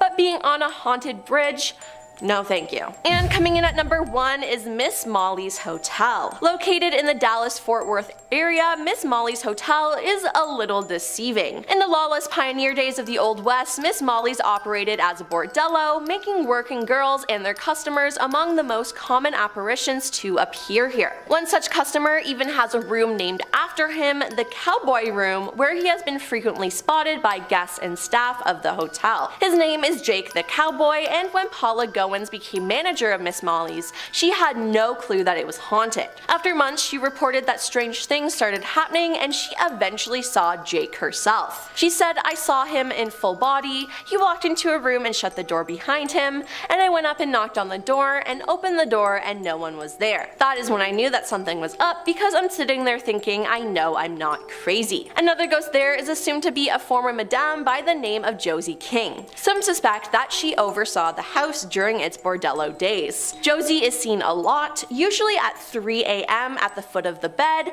and allegedly Josie likes to watch people sleep. No thanks. Guests can also look at the hotel's collection of creepy photographs or listen to eerie audio recordings captured through the years. Starting off this list in our number 10 spot, we have Lemp Mansion in St. Louis, Missouri. Legend persists that once you step through the doors of Lemp Mansion, you're stepping into a swirl of bad luck that just won't let go. This sprawling brick home belonged to a prominent family whose lives took unsettling turns within these walls, fueling talk of a relentless curse. Folks claim to hear phantom footsteps and hushed voices echoing in the corridors, as if past residents are trying to warn newcomers. Some guests insist they've felt an overwhelming sorrow weigh on them the moment they cross the threshold, and for years there's been a rumor that no occupant truly leaves unscathed. Today it operates as a restaurant and inn, but stories of unexplained shadows and strange breezes still keep people on edge. Next, we are talking about the Drish House in Tuscaloosa, Alabama. There's something about the Drish House that refuses to blend into the background, no matter how many times you drive by. Built in the early 1800s, it was once a symbol of Tuscaloosa's elegance, a stately home wrapped in tall columns and framed by sprawling grounds. Yet beneath its graceful appearance lurks a story that locals have passed down in hushed tones. One of the key points of intrigue revolves around a set of candles kept for a significant funeral, which were supposed to be saved for the next time the household found itself in grief. It's said that after the original resident passed, those candles took on a life of their own, casting strange glows in the upper tower windows on random nights and puzzling anyone who ventured close. Over time, rumors about restless figures drifting through darkened rooms turned the Drish House into a magnet for ghost enthusiasts. Many report uneasy feelings just standing near the structure, as though unseen forces are eager to share their unrest. Changing ownership over the years did little to dissolve its mystique, and each new caretaker added fresh tales to the local lore. Certain residents confided they never fully escaped the sense of being watched, even in broad daylight. Doors would swing shut with no explanation, footsteps echoed in hallways emptied of people, and an icy heaviness seemed to grip the air whenever dusk settled. The building itself fell into disrepair at various points, narrowly avoiding demolition thanks to last-minute deals and oddly timed coincidences that some believed weren't coincidences at all. Today it stands partially restored, serving as a silent reminder that not everything can be packed away neatly into history. Next, we are talking about the Summerwind Mansion in Land O'Lakes, Wisconsin. Perched by a quiet lake, Summerwind Mansion looks picturesque at first glance, but a string of eerie events has given it a fearsome reputation. Financial ruin haunted nearly every person who tried to restore the place, and bizarre sightings only add to the tension. Former residents have whispered about shadowy figures drifting through corridors and unsettling noises in rooms that should be empty. To make things even stranger, the house was struck by lightning before eventually burning down, and many attribute that dramatic end to the so-called Summerwind curse. Although it's now mostly ruins, locals share stories of the mansion's restless energy, warning outsiders to tread carefully or face a fate that's tough to escape. Next, we are talking about Franklin Castle in Cleveland, Ohio. Cleveland's Franklin Castle might be the most imposing home in the city, complete with turrets, gargoyles, and a history steeped in unexplained sorrow. Hidden passageways and secret rooms have long fascinated visitors, but they also spark rumors of clandestine activities. Over the years, occupants reported a constant sense of being watched, and many owners never seemed to stay for long before packing up under very tense circumstances. Doors that slam on their own and eerie whispering sounds make it feel like the walls themselves hold grudges against anyone who enters. Locals whisper that no household has truly thrived here, claiming the place simply refuses to let happiness grow. Next up, we are talking about the House of Death in New York City, New York. They say New York never sleeps, and the same might be true of the apparitions said to roam the infamous House of Death. Standing quietly on West 10th Street in Greenwich Village, this brownstone has garnered an unsettling nickname thanks to countless spooky tales. Some visitors report drifting orbs of light, unexpected cold spots, and fleeting visions in mirrors that vanish as quickly as they appear. The long roster of residents who left under bizarre or distressing circumstances has convinced many that the building harbors a malevolent force. Despite its prime location, rumors suggest no one can truly find peace here, as if the house itself decides who stays and how they leave. Next, we are talking about the Kreischer Mansion in Staten Island, New York. A grand Victorian home on Staten Island, Kreischer Mansion, once symbolized prosperity, but soon descended into a spiral of misfortune. Commissioned by a wealthy brickmaker, the property was marked by sudden setbacks that nod at the family legacy. Over the years, folks have described unsettling footsteps in vacant hallways and lights flickering at odd intervals. A caretaker's grim confrontation on the premises only deepened beliefs that a powerful darkness clings to the mansion. Though it is privately owned today, local lore insists anyone spending significant time here risks being caught in a cycle of endless turmoil. Next, we are talking about S.K. Pierce Mansion in Gardner, Massachusetts. This striking Victorian manor boasts ornate woodwork and an impressive facade, but it's the tales of restless shapes drifting through rooms that truly capture people's attention. Built by a prominent furniture magnate, the home saw a chain of unfortunate incidents that left behind a cloud of mystery. Paranormal investigators talk about furniture moving on its own, doors locking unexpectedly, and voices calling out in empty hallways. The oddest detail is how often people try to renovate or move in, only to find themselves fleeing with unsettling stories and a lingering sense of dread. Rumor says nobody can endure the mansion's atmosphere for long, as if intent on breaking every spirit that dares to settle there. Next, we are talking about the Baker Mansion in Altoona, Pennsylvania. Baker Mansion stands as a classic symbol of both grandeur and heartbreak, thanks to a local legend about a wedding gown that allegedly moves behind glass. A daughter of the original owner never realized her dream of marital bliss, and some say her spirit now roams the halls, reminding guests of a love that went unfulfilled. Clanging sounds late at night and a persistent chill in certain rooms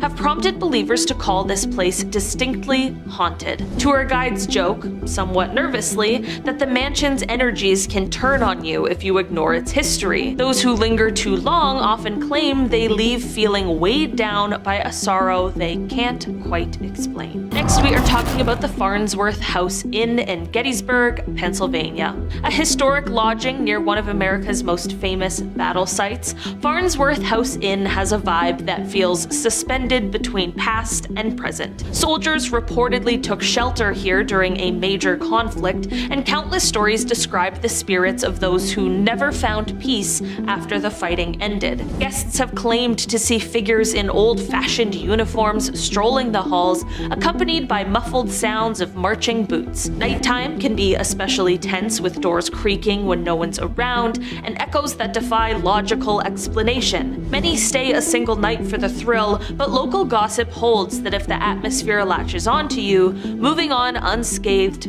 is not guaranteed. And finally, on our list today, we are talking about the Sorrel Weed House in Savannah, Georgia. Few places in Savannah rival the Sorrel Weed House for sheer paranormal reputation, with visitors repeatedly claiming unseen hands brush against them in dimly lit rooms. This stately mansion boasts classic Southern architecture, but it's overshadowed by tales of bitter disputes and unexplained passings. Voices drift through the air in hushed tones, and tour guides say they've heard footsteps follow them, only to find empty halls behind them. Psychic mediums who visited speak of an ominous energy that clings to certain corners, as if unwilling to loosen its grip on anyone who steps foot inside. Rumor has it that once this house sets its sights on you, life might never feel the same again. The St. Augustine Lighthouse has been standing tall since the 1800s, and it has quite a creepy reputation. There have been a number of strange occurrences and incidents here throughout its history. One of its earliest keepers, Peter Rasmussen, loved his cigars, and some folks claim they can still catch a whiff of his favorite scent lingering around the lighthouse. Then there's another keeper, Joseph Andrew. People will catch glimpses of him looking down from the top of the tower. The thing is, though, he died over 100 years ago. He died after he fell while painting the tower.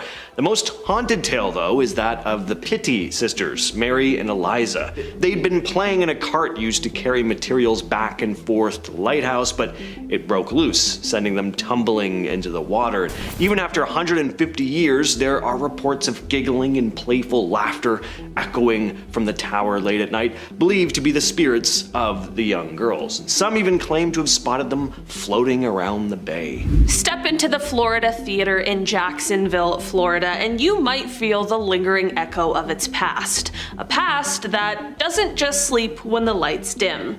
Built on the grounds of an old police station in 1926 and opening its doors in 1927, this historic venue carries whispers of its earlier days. Visitors and staff share unsettling stories of strange shadows flitting across the balcony and mysterious shapes that show up in photos as if someone or something refuses to be forgotten. Most chilling of all are the rumors swirling around the ghost of an old projectionist whose spirit is said to still wander the halls long after the final credits have rolled.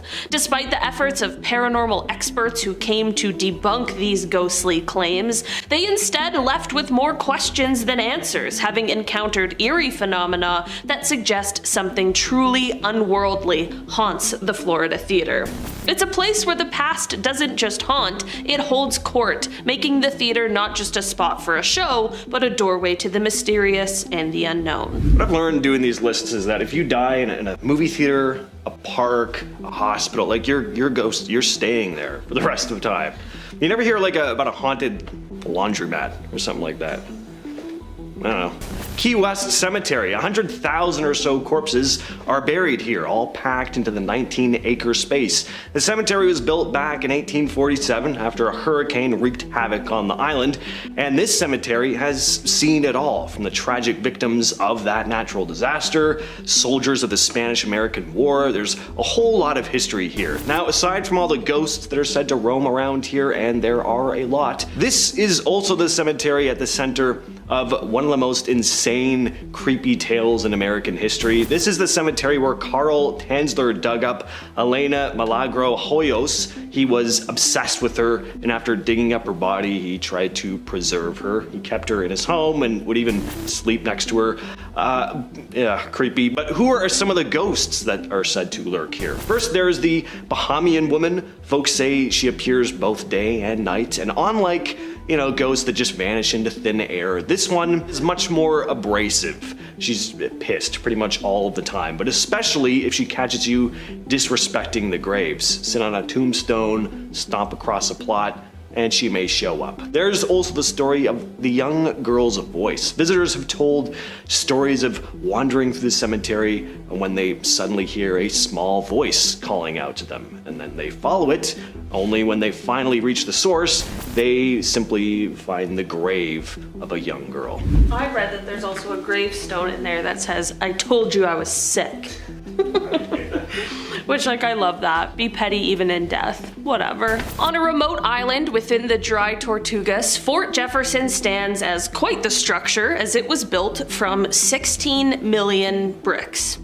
It's just a crazy fact. Originally constructed to protect and guide ships navigating the treacherous waters of the Florida Straits into the Gulf of Mexico, this massive fort has morphed through history from a vital military stronghold to a shadowy, haunted relic. As the Civil War raged, the fortress transformed into a grim prison housing Confederate captives, sealing its fate as a site steeped in dark tales and tragic events. Today, Fort Jefferson is not only a major tourist draw, but also a reputed epicenter of ghostly encounters. Imagine a place where every conceivable horror has occurred, including executions, people eating, deadly disease outbreaks, you name it, this place has seen it. It's said that inmates turned on each other with makeshift weapons, and the surrounding waters claimed the lives of those trying to escape. Among its notorious residents was Dr. Mudd, the physician whose legend says treated President Lincoln's assassin. Imprisoned at Fort Jefferson, he became a pivotal figure during a virus outbreak that claimed 38 lives. His medical interventions spared many more, and today paranormal enthusiasts and skeptical reporters flock to the fort, some armed with photos they claim capture spectral glares, potential proof of the supernatural. The most haunted building in Tampa is said to be the Cuban Club. This place isn't just famous for one or even a handful of ghosts. Some say there are hundreds, which is too many ghosts. The Cuban Club was built in 1917 as a social services organization for Cuban immigrants, hence the name. There was all sorts of stuff here. There's a bowling alley, a spa, a restaurant, a swimming pool, even a theater, and that theater is where our first ghostly tale begins. An actor took his own life on stage sometime in the 20s. He'd forgotten his lines, and this was just the last straw. He ended it right there. I don't know how exactly. There's probably very different versions of the story, but point is he died. Now some say his spirit still hangs around the theater, unable to move on. Then there's Little Jimmy, the ghost of a boy who drowned in the club's swimming pool. His spirit is said to mess with flashlights and appear in photographs taken when the club is empty. And there are a number of other nameless ghosts. Some say there's the energy of two former board members who had a falling out, with one firing at the other in anger. Sometimes the pianos are also said to play by themselves, and there's the ghostly spirit of a woman in a white dress who wanders the halls. One staff member told a story about a woman visiting the building, having been so frightened at the sight of her that she fell to her knees crying. Highway 666, the 6th branch of the famous Route 66. It really doesn't get more never drive at 3 a.m. than this. Today, the highway is known as Highway 191. The name was changed due to the belief that the many accidents, apparitions, and creepy mishaps were caused by the highway having adorned the devil's number for so long. Unfortunately, however, changing the name has not changed the nature of the road, which remains haunted, dangerous, and incredibly creepy to this day. Phantom trucks, ghostly passengers appearing in back seats, see-through hitchhikers in torn white gowns, and hellhounds ready to rip the rubber directly off of your tires are a common sight for those driving along the roadway at night. One woman recounted a drive she had taken along the highway with her husband, saying, "At first everything seemed normal. Her and her husband were the the only ones on the road when all of a sudden a massive truck appeared out of nowhere that seemed as though it was headed straight for the pair, charging so fast towards them that sparks were flying from the wheels and flames were coming out of the smokestack. The pair pulled off the road and waited for the truck to pass, and when it did, it disappeared into the night. I'm gonna go ahead and say avoid this roadway at night if you and your tires, which like I said are subject to be ripped apart by literal hellhounds, want to make it to your destination in one piece. There are plenty of haunted hotspots along Route 66, but one of the most famous is an abandoned truck stop in Villa Ridge, the Tri-County Truck Stop, which opened in 1971 and closed in 2006. Ever since its closing though, people have reported strange stuff going on at the site, and there have been plenty of paranormal investigations in the abandoned building. A team of paranormal investigators called the Paranormal Task Force investigated the site in 2006, and the guy leading the investigation, Greg Myers, said they experienced some pretty weird stuff. Almost as soon as they arrived, a coffee pot came flying off a shelf. It's a nice welcome. He also added, quote, "On the first night we were setting up a camera on the second floor. I was holding a door shut and something was trying to open it from the other side. We were actually fighting back and forth." Other investigators have spotted a man in red flannel in the bathroom vanishing as soon as he's spotted, and other objects like light bulbs being hurled. And people have also apparently seen orbs and spectral shapes floating through the building, some which have been caught on camera. Dead Man's Curve, located in Claremont County in Ohio. The curve is a turning intersection, a dangerous one where Route 222 meets State Route 125, and it's also said to be the most haunted place in all of Ohio. Although there have been many deaths at the intersection, the majority of hauntings are attributed to 5 young men who were killed there on October 19th of 1969 after their 1968 Impala was hit head-on by a 1969 Roadrunner going more than 100 miles an hour. Since then, the curve has been haunted by the deceased young men who appear as faceless hitchhikers hoping to catch a ride from someone who can take them away from the place where they met their grisly end. Next we head to Rachel, Nevada with Route 375. This is a pretty notorious stretch of road, known for its supposed extraterrestrial activity. So much so that it's been nicknamed the Extraterrestrial Highway. UFO fanatics from all of the world flock here year after year, hoping to catch an unidentified object in the sky or hopefully find some clue as to what's really going on in Area 51. Driving along this road, you'll get closer to the place than you'd probably ever hope. Now, aside from Area 51 though, there are other interesting spots along the route. There are old atomic bomb sites, lots of other military facilities, and on top of all the alien stuff, there's said to be plenty of paranormal weirdness, vanishing apparitions along the road, phantom headlights, and for everyone with a clown phobia, you may want to make sure you plan your route so that you don't end up having to spend a night at the Clown Motel, which is exactly what it sounds like. A clown-themed motel filled with ceramic clown dolls, puppets, life-size statues, you name it. Definitely where I'd be wanting to spend the night, but maybe not for everybody. Highway 5, located in Lynn, Alabama. It was what was once a normal highway became a hotbed for paranormal activity after a young woman was killed one night in the late 20th century. A young woman and her boyfriend had been making their way home from prom when the pair got into a vicious fight. Not being able to bear another moment spent arguing with her partner, the woman decided to exit the vehicle, and in a fit of anger, her boyfriend drove off, leaving her all alone in the middle of the night on an empty highway with no shelter, sidewalks, or anyone to help for miles around. She was determined though, and so she began walking along the highway in hopes of making it home by sunrise. Unfortunately, however, she was struck by a truck in a hit and run and left to spend the rest of the night dying a slow, painful death in a ditch next to the road.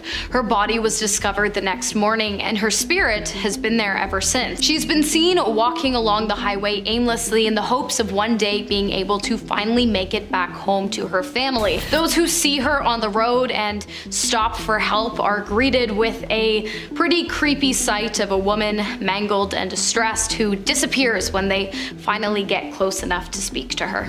Route 2A in Maine Lane is said to be one of the most haunted stretches of road in all of the US. Not only do you have loads of ghost stories, but it really is a pretty dangerous road. Lots of deadly accidents have happened here, especially in the winter, where the conditions are said to be absolutely brutal. Tons of sharp turns and blind corners, so it's a pretty notorious road as is. One of the most famous ghost stories is the Screaming Woman. A number of travelers driving along the road at night will report spotting a woman screaming by the side of the road, desperate for help, saying that her husband is trapped in a car wreck, so she asks to be driven further up the road where the accident is, but somewhere along the journey, the woman disappears. The story goes that one winter night, a newly married couple was driving along the road when they swerved and hit a utility pole. The husband was killed instantly, but the woman was thrown from the vehicle. She limped along the road for a while in search of help, but there were no other vehicles. Eventually, she collapsed and died from the cold.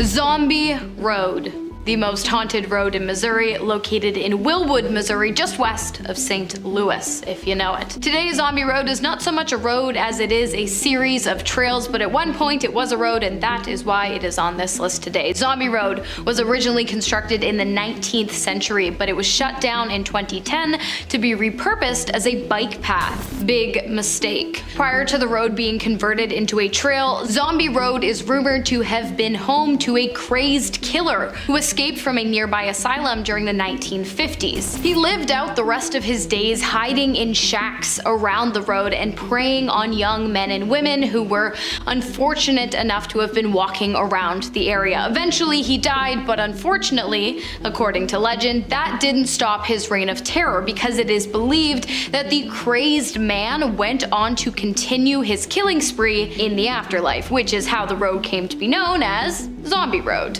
When the road was converted to trails, it seems as though the spirit of the man, along with the spirits of his victims, became quite pissed off, because instances of paranormal activity in the area became so bad that city officials were forced to create strict hours of operation for the trail that forbid entry after dark.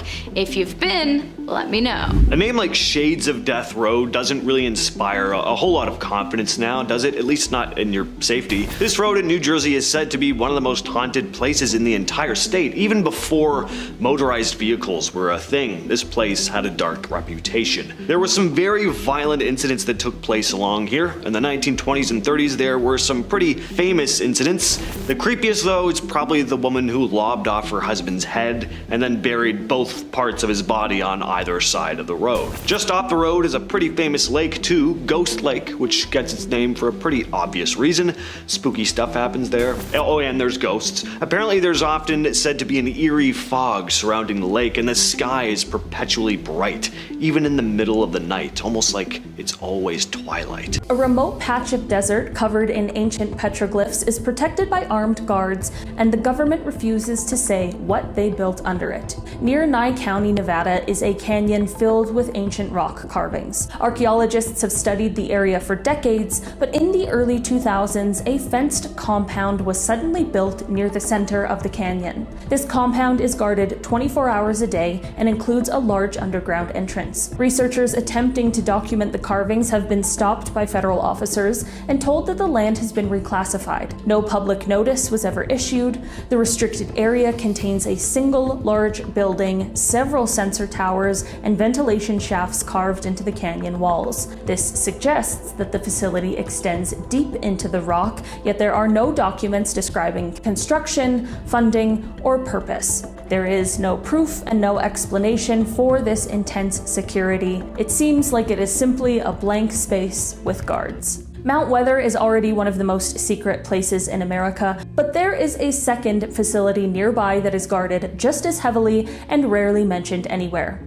Part 1 of this series covered the main Mount Weather facility, but what most people do not know is that FEMA operates an auxiliary site only a few miles away. This location is hidden within the Blue Ridge Mountains and is protected at levels identical to the main complex. Residents who live near this auxiliary site report constant patrols, unmarked vehicles, and fences that appear to shift in location over time as the facility expands.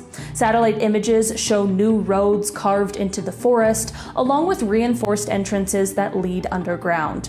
Unlike the primary Mount Weather facility, the auxiliary site has no official name. Government documents refer to it only with coded location numbers, and FEMA refuses to discuss any operations there. The town knows the antennas are there, but no one knows what they are listening to. Sugar Grove is home to one of the most secure communications facilities in the country. While parts of the site have been publicly acknowledged, certain sections remain unlisted and inaccessible. These areas are surrounded by additional fencing and guarded separately from the main facility. Personnel who work in one section are not allowed into the other. Even contractors are restricted based on compartmentalized clearance. Officially, the facility handles satellite communications, but internal documents released through FOIA requests are heavily redacted and provide no detail about specific operations. What is known is that this location operates 24 hours a day and is treated as a high-value intelligence asset. Any approach to restricted zones triggers immediate response, and what the government listens for here and why certain sectors are hidden even from oversight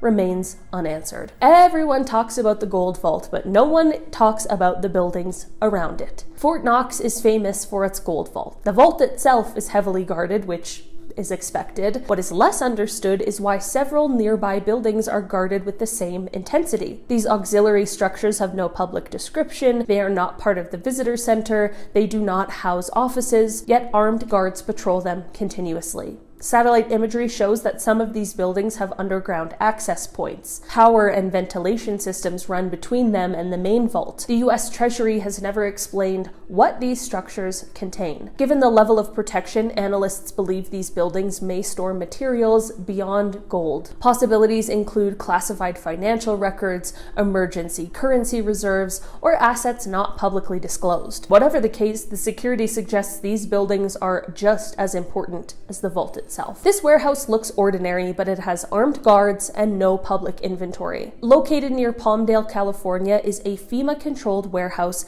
that receives regular shipments but has no listed contents. The building is guarded 24 hours a day by federal officers. Unlike typical FEMA warehouses, this facility does not participate in disaster response drills. Its trucks do not deploy during emergencies, yet deliveries continue year-round. The warehouse draws significant power and contains underground storage sections according to construction permits. Surveillance cameras cover the entire perimeter and nearby roads. When journalists attempted to inquire about the warehouse, FEMA declined to provide details and cited national security exemptions. The existence of underground sections suggests long-term storage rather than temporary supplies, but FEMA has never confirmed what is stored there or why it requires constant protection. Cheyenne Mountain is famous, but there are tunnels that extend beyond it that are not publicly acknowledged. These tunnels are not listed on public diagrams. However, geological surveys and maintenance records confirm their existence. The tunnels are guarded separately from the main complex. Entry points are hidden and monitored. Motion sensors detect movement underground. The government has never explained the purpose of these extended tunnels. They do not appear to be escape routes. They are too large for simple utilities. Former contractors have stated that some sections contain sealed chambers that were never used during their time there. Despite the lack of public purpose, the tunnels remain under constant surveillance. Inside a base known for biological research is a building with no name and non-stop guards. Fort Detrick in Maryland houses major medical research facilities. Most buildings are well documented, but one building is not. This structure has no signage, no public designation, and no accessible records describing its function. It is guarded at all times by military police. Employees working nearby report that deliveries are handled under strict protocols. Access requires clearance beyond what is typical for the base. The Department of Defense has never acknowledged the building publicly. Requests for information are denied. Given Fort Detrick's history, speculation ranges widely, but the truth remains locked behind security checkpoints. There are tunnels under the Capitol that most officials will never see. Washington, D.C. has an extensive underground network. While some tunnels are public knowledge, others are not. Certain access points are guarded around the clock. These entrances lead to underground federal facilities that are not described in any public document. Security cameras monitor these areas constantly.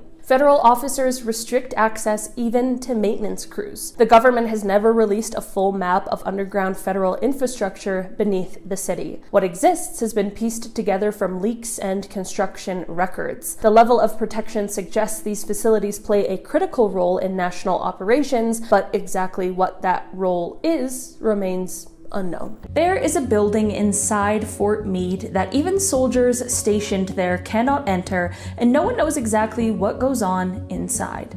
Fort Meade in Maryland is headquarters to the National Security Agency.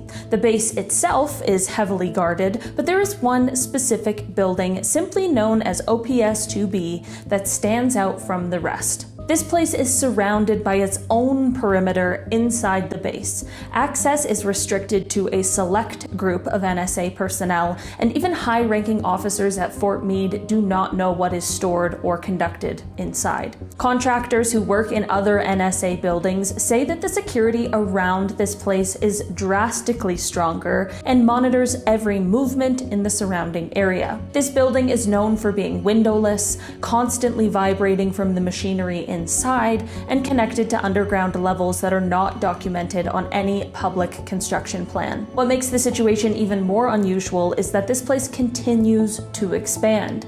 Satellite photos show new armored sections added in the last decade, but no reason has been given for why a single building on an already secure military base requires non-stop, top-tier protection. There is a vault under Manhattan, guarded like a military fortress, and the government will not fully explain what is inside. The Federal Reserve Bank of New York has a vault buried 80 feet below street level. Everyone knows it stores gold. What people do not know is how much security surrounds the vault and why. The vault is monitored 24 hours a day by armed officers, motion sensors, earthquake sensors, and air pressure sensors. These are normally used in nuclear facilities, not financial ones. The deeper corridors require staff to pass through compartments that seal behind them before the next door opens. While the Federal Reserve says the vault stores around 7,000 tons of gold, independent auditors have never been fully allowed access to verify this number. Certain rooms connected to the vault have no public explanation. Even within the Federal Reserve System, only a handful of people have access to the deepest sections. Because the vault sits at one of the lowest bedrock points in Manhattan, some analysts believe it houses emergency backups of financial networks or classified materials completely unrelated to gold. Los Alamos is known for nuclear research, but there are buildings on the campus so restricted that the employees who work next door have never seen the inside. Los Alamos National Laboratory in New Mexico is enormous. Its mission appears scientific, but some of its buildings are treated almost like separate worlds. Technical Area 55 is one example. While the lab publicly states that the area handles plutonium work, certain wings inside TA-55 are completely unlisted. Workers who have spent decades at Los Alamos say they have never been told what goes on in those secured areas. Construction crews brought in to renovate nearby buildings report being escorted away anytime their projects brought them too close. Sensors line the trees near the area, and guards patrol the perimeter non-stop. The government's official explanation has always been that these sections are simply hazardous, but the security goes far beyond standard hazard protocols. These buildings remain active at all hours, lights stay on even during holidays, deliveries come in at night, and audit records for these wings are classified. Locals call it the compound, but no one knows who owns it, and anyone who walks near it is confronted instantly. Hidden in the woods of Warren County, Ohio, is a fenced compound that has been guarded for decades. The fence is topped with razor wire, the perimeter is covered in motion sensors, and the entrance has a guard booth that remains occupied 24 hours a day. The strange part is that the property is not owned by the military, the state, or any company listed in public records. When residents attempted to identify the owner, they found the land is registered to a non-existent corporation that has never filed taxes. Utility records also show something suspicious. The compound draws a steady amount of electricity every day and every night. Even during storms and outages, the power does not fluctuate. Whatever is happening inside requires uninterrupted energy. Yet despite repeated attempts, officials have refused to comment on the facility or confirm which agency controls it. Mount Weather in Virginia looks like a normal wooded mountain from the outside, but beneath the trees is one of the most secret and heavily guarded facilities in the country. It is so secure that almost nothing about what happens inside has ever been released publicly. What we do know goes back to a single catastrophic event. On December 1st, 1974, a TWA flight crashed into the mountain during a storm. Local firefighters rushed toward the impact site, only to be intercepted by federal agents. The rescuers were ordered to leave immediately and were told that the federal government would handle it. This was the first time ordinary Americans even realized there was something inside Mount Weather. Freedom of Information Act requests later revealed that Mount Weather is a continuity of government site. This means that in a national crisis, the country's most important leaders can be evacuated here. But that explanation is only part of the story. The facility has grown over the decades. Additional underground levels exist, but are classified. Entire sections of the compound remain off limits even to government employees without specific clearance. The location is guarded 24 hours a day by armed personnel, motion detectors, and sensors buried underground. Anyone approaching the fences is confronted almost instantly. Despite this, no official document explains what is in the deepest sections of the facility or why it requires continuous military-grade protection even during peaceful times. And that is what keeps Mount Weather on the list.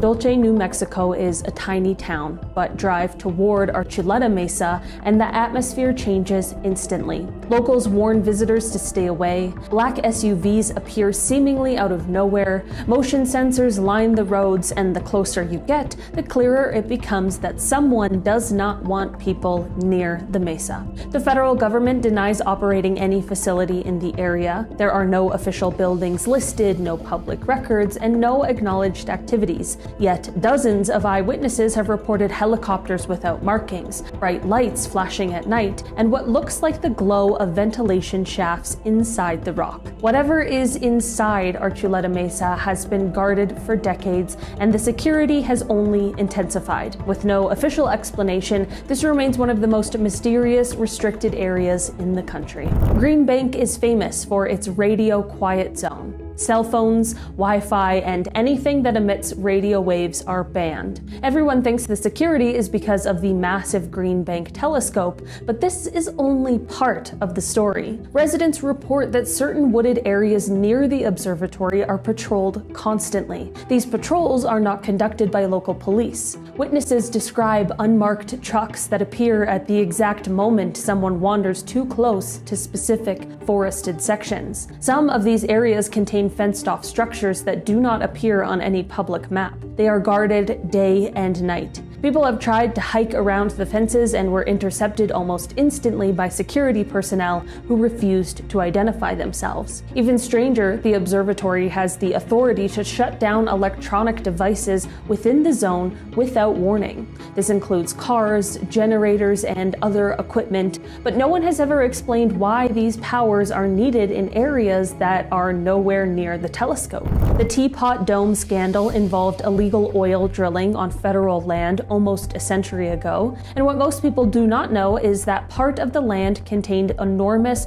natural caverns that later became a restricted site. After the scandal ended, the government sealed off these caverns and placed them under continuous surveillance. Today, the area is surrounded by fences, motion detectors, and armed security. No public tours exist, no geological surveys are allowed, and the Department of Energy refuses to confirm what is stored there. What makes this even more mysterious is that satellite images show ventilation systems and what appear to be reinforced entrances built into the ground, yet there are no public records describing construction at the site. Teapot Dome is a place that the public forgot, but the federal government never stopped watching.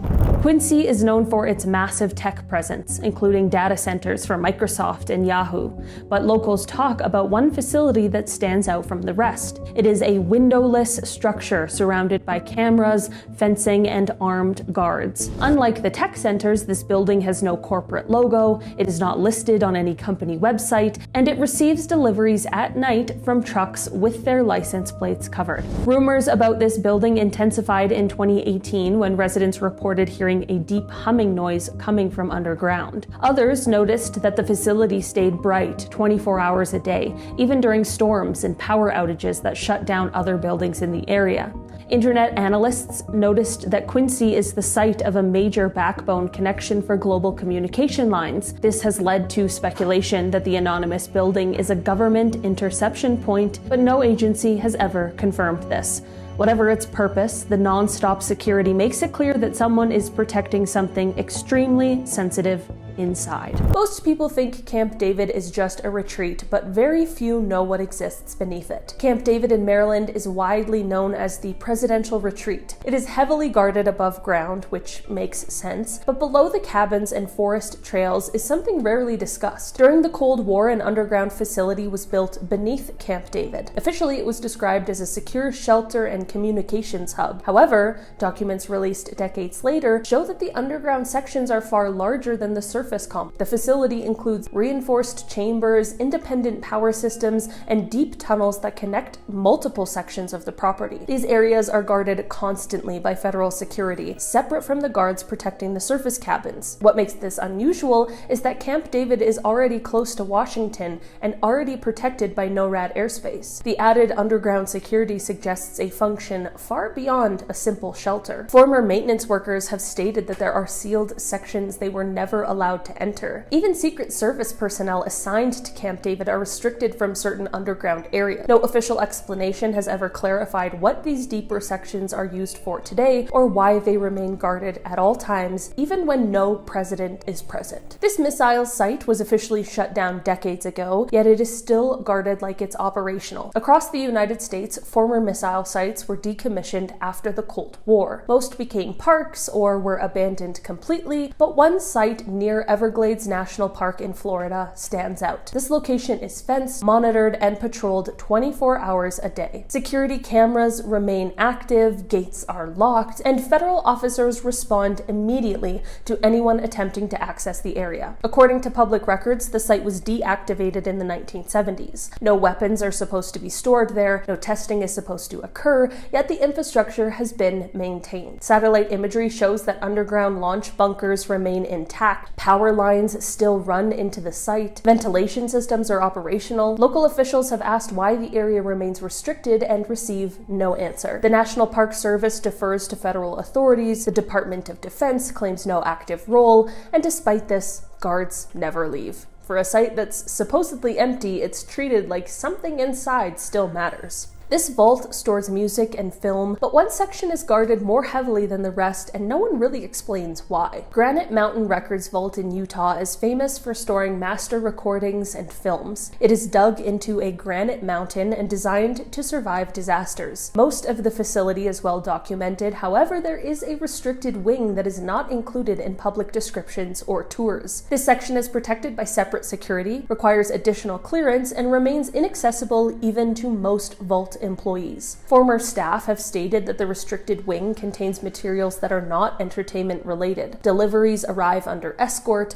equipment inside is different from the rest of the vault, and the doors are reinforced far beyond what would be needed to protect audio recordings. The company that operates the vault has never commented on the purpose of the restricted wing, and government agencies have also declined to confirm any involvement. Given the vault's ability to survive nuclear-level disasters, analysts believe the restricted section may store classified data backups or government records, but without confirmation, it remains an unanswered question. There is a base in North Carolina that officially does not exist, but its security is impossible to miss. Harvey Point Defense Testing Activity is located near Hertford, North Carolina. It is commonly associated with the CIA, though the agency rarely acknowledges it publicly. The compound is surrounded by fences, sensors, and armed guards. Airspace above it is restricted, boats are prohibited from approaching the shoreline nearby, and publicly Harvey Point is described as a testing site for equipment, but this explanation does not match the size of the facility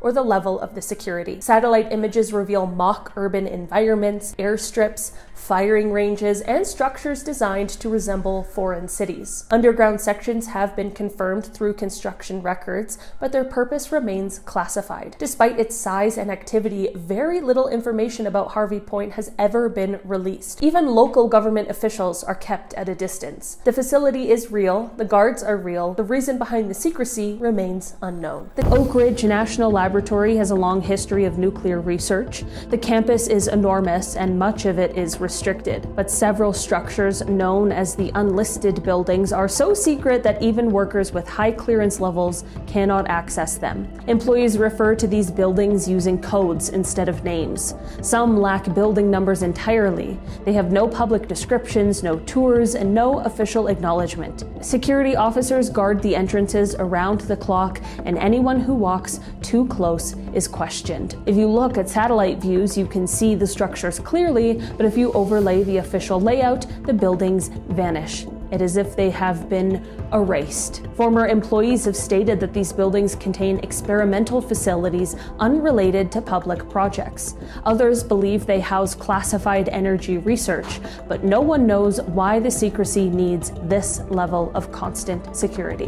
Dugway Proving Ground is known for chemical and biological testing. The entire installation is heavily guarded, but the area known only as the restricted zone is treated differently. There are military bases that allow some level of press access, but Dugway does not, and the restricted zone goes even further. Guards patrol the fences 24 hours a day. Sensors cover miles of desert, reinforced checkpoints sit on empty dirt roads, and drones patrol overhead. In 2012, a group of hikers accidentally crossed into an unmarked part of the zone, and within minutes, 4 helicopters surrounded them. They were detained, questioned, and escorted out by armed personnel. The reason behind this extreme security has never been explained. Officially, Dugway handles defense research, but the restricted zone is never mentioned in public reports. Whatever is inside, the government treats it as something far beyond normal military secrecy.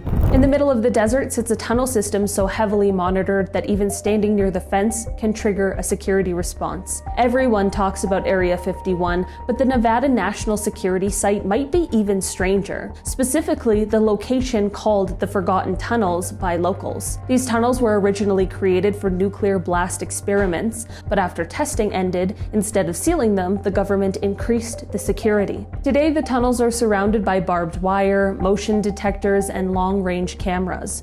White trucks with government plates patrol the area day and night, and anyone walking near the boundary is stopped. What makes the tunnels mysterious is that no public research has been conducted there in decades. There are no scheduled activities and no official purpose, yet guards protect them continuously. Denver International Airport is famous for conspiracy theories, but the real mystery lies beneath the surface. Construction workers have confirmed that deep underground, tunnels were built during the early development of the airport. These tunnels were supposed to be part of a baggage system, but when the system failed, the tunnels were sealed. Except not all of them were. One section remains active. Employees say that guards stand watch 24 hours a day near service elevators that lead below the airport. These guards are not from airport security, they are federal officers. Whenever maintenance crews request access to the lower levels, they are denied unless a federal escort accompanies them. Even then, workers are only allowed into specific sections. The existence of an underground bunker has been supported by multiple contractor reports, but no agency has admitted what the bunker is used for. Given the size of the airport, analysts believe it may be a continuity of government location, but again, the level of secrecy does not match any official explanation. Denver International Airport's deepest level remains one of the most strange and most secure spots in America. No place in America is guarded more tightly than the mountain that holds Raven Rock, except the second mountain that the government refuses to talk about. Raven Rock in Pennsylvania is a massive underground complex designed to act as a backup Pentagon. It is heavily guarded and well known, but what most people do not know is that there is an extra site located several miles away that receives the same level of protection with none of the public acknowledgement. This second site is visible on satellite images as a fenced-in area with several structures that look similar to Raven Rock. But unlike Raven Rock, it has no records, no designation, and no government statement confirming its purpose. Locals say they regularly see military vehicles entering the private road that leads towards this site. Helicopters circle the area at night, sensors line the woods, and the gate is guarded 24 hours a day by federal officers with no identifying insignia. All we know for certain is that the government guards it intensely and refuses to explain why. Imagine walking into a modern gift shop in Seattle only to realize that the basement is actually the original front door of a building from the 1800s. In 1889, the Great Seattle Fire leveled 31 blocks of the city. When it came time to rebuild, the city planners faced a massive problem. The original city was built on soggy tidelands, meaning it flooded constantly with, believe it or not, sewage. Their solution was pretty radical. They built massive retaining walls and raised the street level by as much as 22 feet. For a while, citizens had to use ladders to get from the new street down to the old storefronts. Eventually, they paved over the gaps, creating a ceiling for the old city. Walking through here today, you can see the original brickwork, Victorian-era glass skylights embedded in the modern sidewalks above, and even old bathtubs and furniture left behind when the area was condemned in 1907 due to the bubonic plague fears. It sat empty for decades until a local historian began tours in the 1960s. It's a literal time capsule of a frontier town frozen in mud and brick. Beneath the trendy bars of Portland lies a dark labyrinth where, for nearly 100 years, a man could go in for a drink and wake up miles out at sea as a slave. These tunnels, officially known as the Old Town Chinatown Tunnels, connected the basements of many hotels and taverns to the Willamette River. While they were built for moving goods from ships to avoid street traffic, they became the epicenter of Shanghaiing. This was the practice of kidnapping men to serve as sailors. Unsuspecting victims would be dropped through deadfalls, trapdoors built directly into the floor of saloons. Once they fell through, they were held in cramped wooden cells in the tunnels, drugged or beaten, and then moved through the dark passages directly onto waiting ships. These men wouldn't see the sun again until they were far out in the Pacific Ocean. Today, you can see the remnants of the holding cells and the trapdoor mechanisms that facilitated this terrifying underground trade. For over 30 years, one of the most famous luxury resorts in America was hiding a 112,000 square foot secret designed to save the US government from the end of the world. During the height of the Cold War, the Eisenhower administration made a secret deal with the Greenbrier Resort. Under the guise of building a new wing for the hotel, they excavated a massive bunker 720 feet into the hillside. Codenamed Project Greek Island, it was designed to house the entire US Congress in the event of a nuclear strike. It featured a giant reinforced door that could withstand a blast, a self-contained power plant, a medical clinic with an operating room, and enough bunk beds for 1,100 people. It even had a television studio to broadcast messages to any survivors. The craziest part? The hotel staff had no idea. The people maintaining the bunker posed as TV technicians for a fake company, and the secret was only revealed in 1992 by a Washington Post expose leading to the facility's decommissioning. You might think the only thing under Manhattan is the subway, but beneath a quiet cathedral in Little Italy, the elite of Old New York are still waiting in the dark. Located beneath the Basilica of St. Patrick's Old Cathedral, these are the only catacombs in Manhattan. Unlike the mass graves of Paris, these are walled catacombs featuring private family vaults. This is where the real-life gangs of New York era figures, wealthy bankers, and Civil War generals are interred. The catacombs are usually off-limits to the public,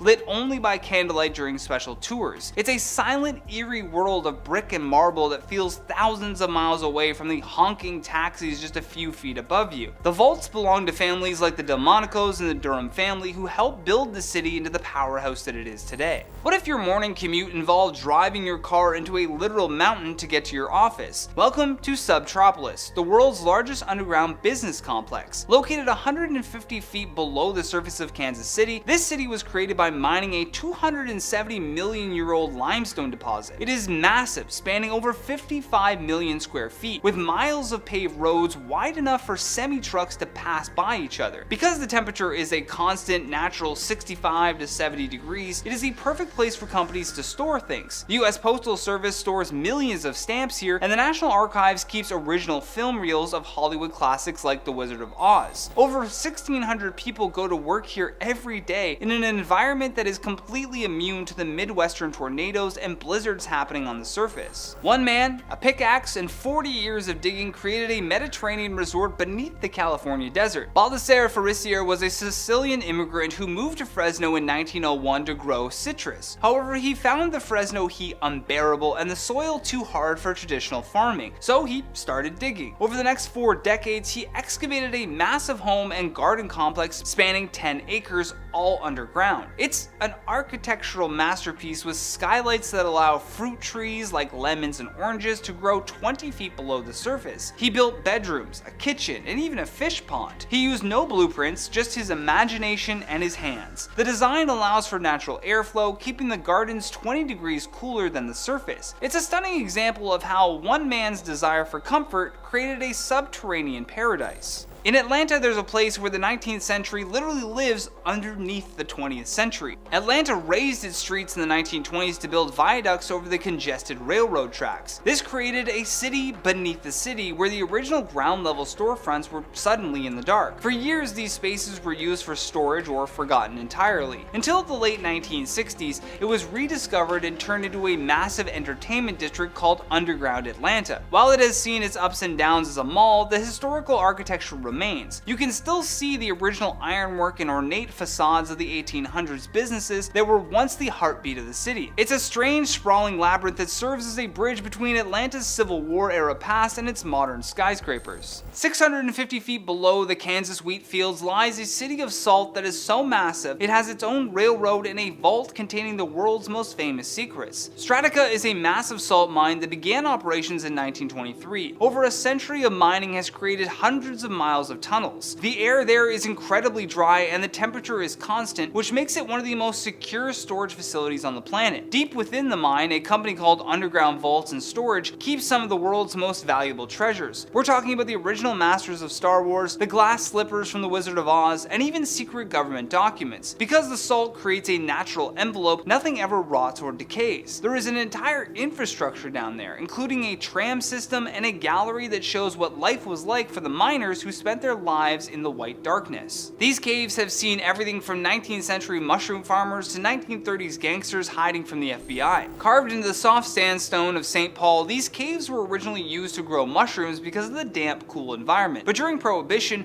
they took on a much more spirited life. They were converted into an underground nightclub called the Castle Royal. Legend and police records suggest that this was a favorite hangout for notorious gangsters like John Dillinger and Ma Barker. Local stories even claim that 3 gangsters were taken right inside the caves, and their bodies were supposedly buried behind the sandstone walls to avoid police detection. Today, it's one of the few places where you can still visit a real Prohibition-era speakeasy that exists exactly as it did when the jazz was loud and the liquor was illegal. Located inside a 1,000-acre former limestone mine, this is the most secure underground city in the world, and you aren't invited. Iron Mountain is the gold standard of underground storage. This facility is located 220 feet underground and is protected by armed guards and a 12-ton gate. It is not just a storage unit, it's a city with its own fire department, water purification system, and backup generators. What's inside, you ask? The Corbis Photographic Collection, which includes some of the most famous images in human history and the Social Security Administration's records. They even have a massive data center that powers a huge chunk of the internet. It is so deep and so reinforced that it is considered one of the most likely places to survive a global catastrophe. It is the ultimate library of human civilization tucked away in the dark of Pennsylvania. It is wild to think that while we're all worrying about traffic and the weather, that there are people working in salt mines,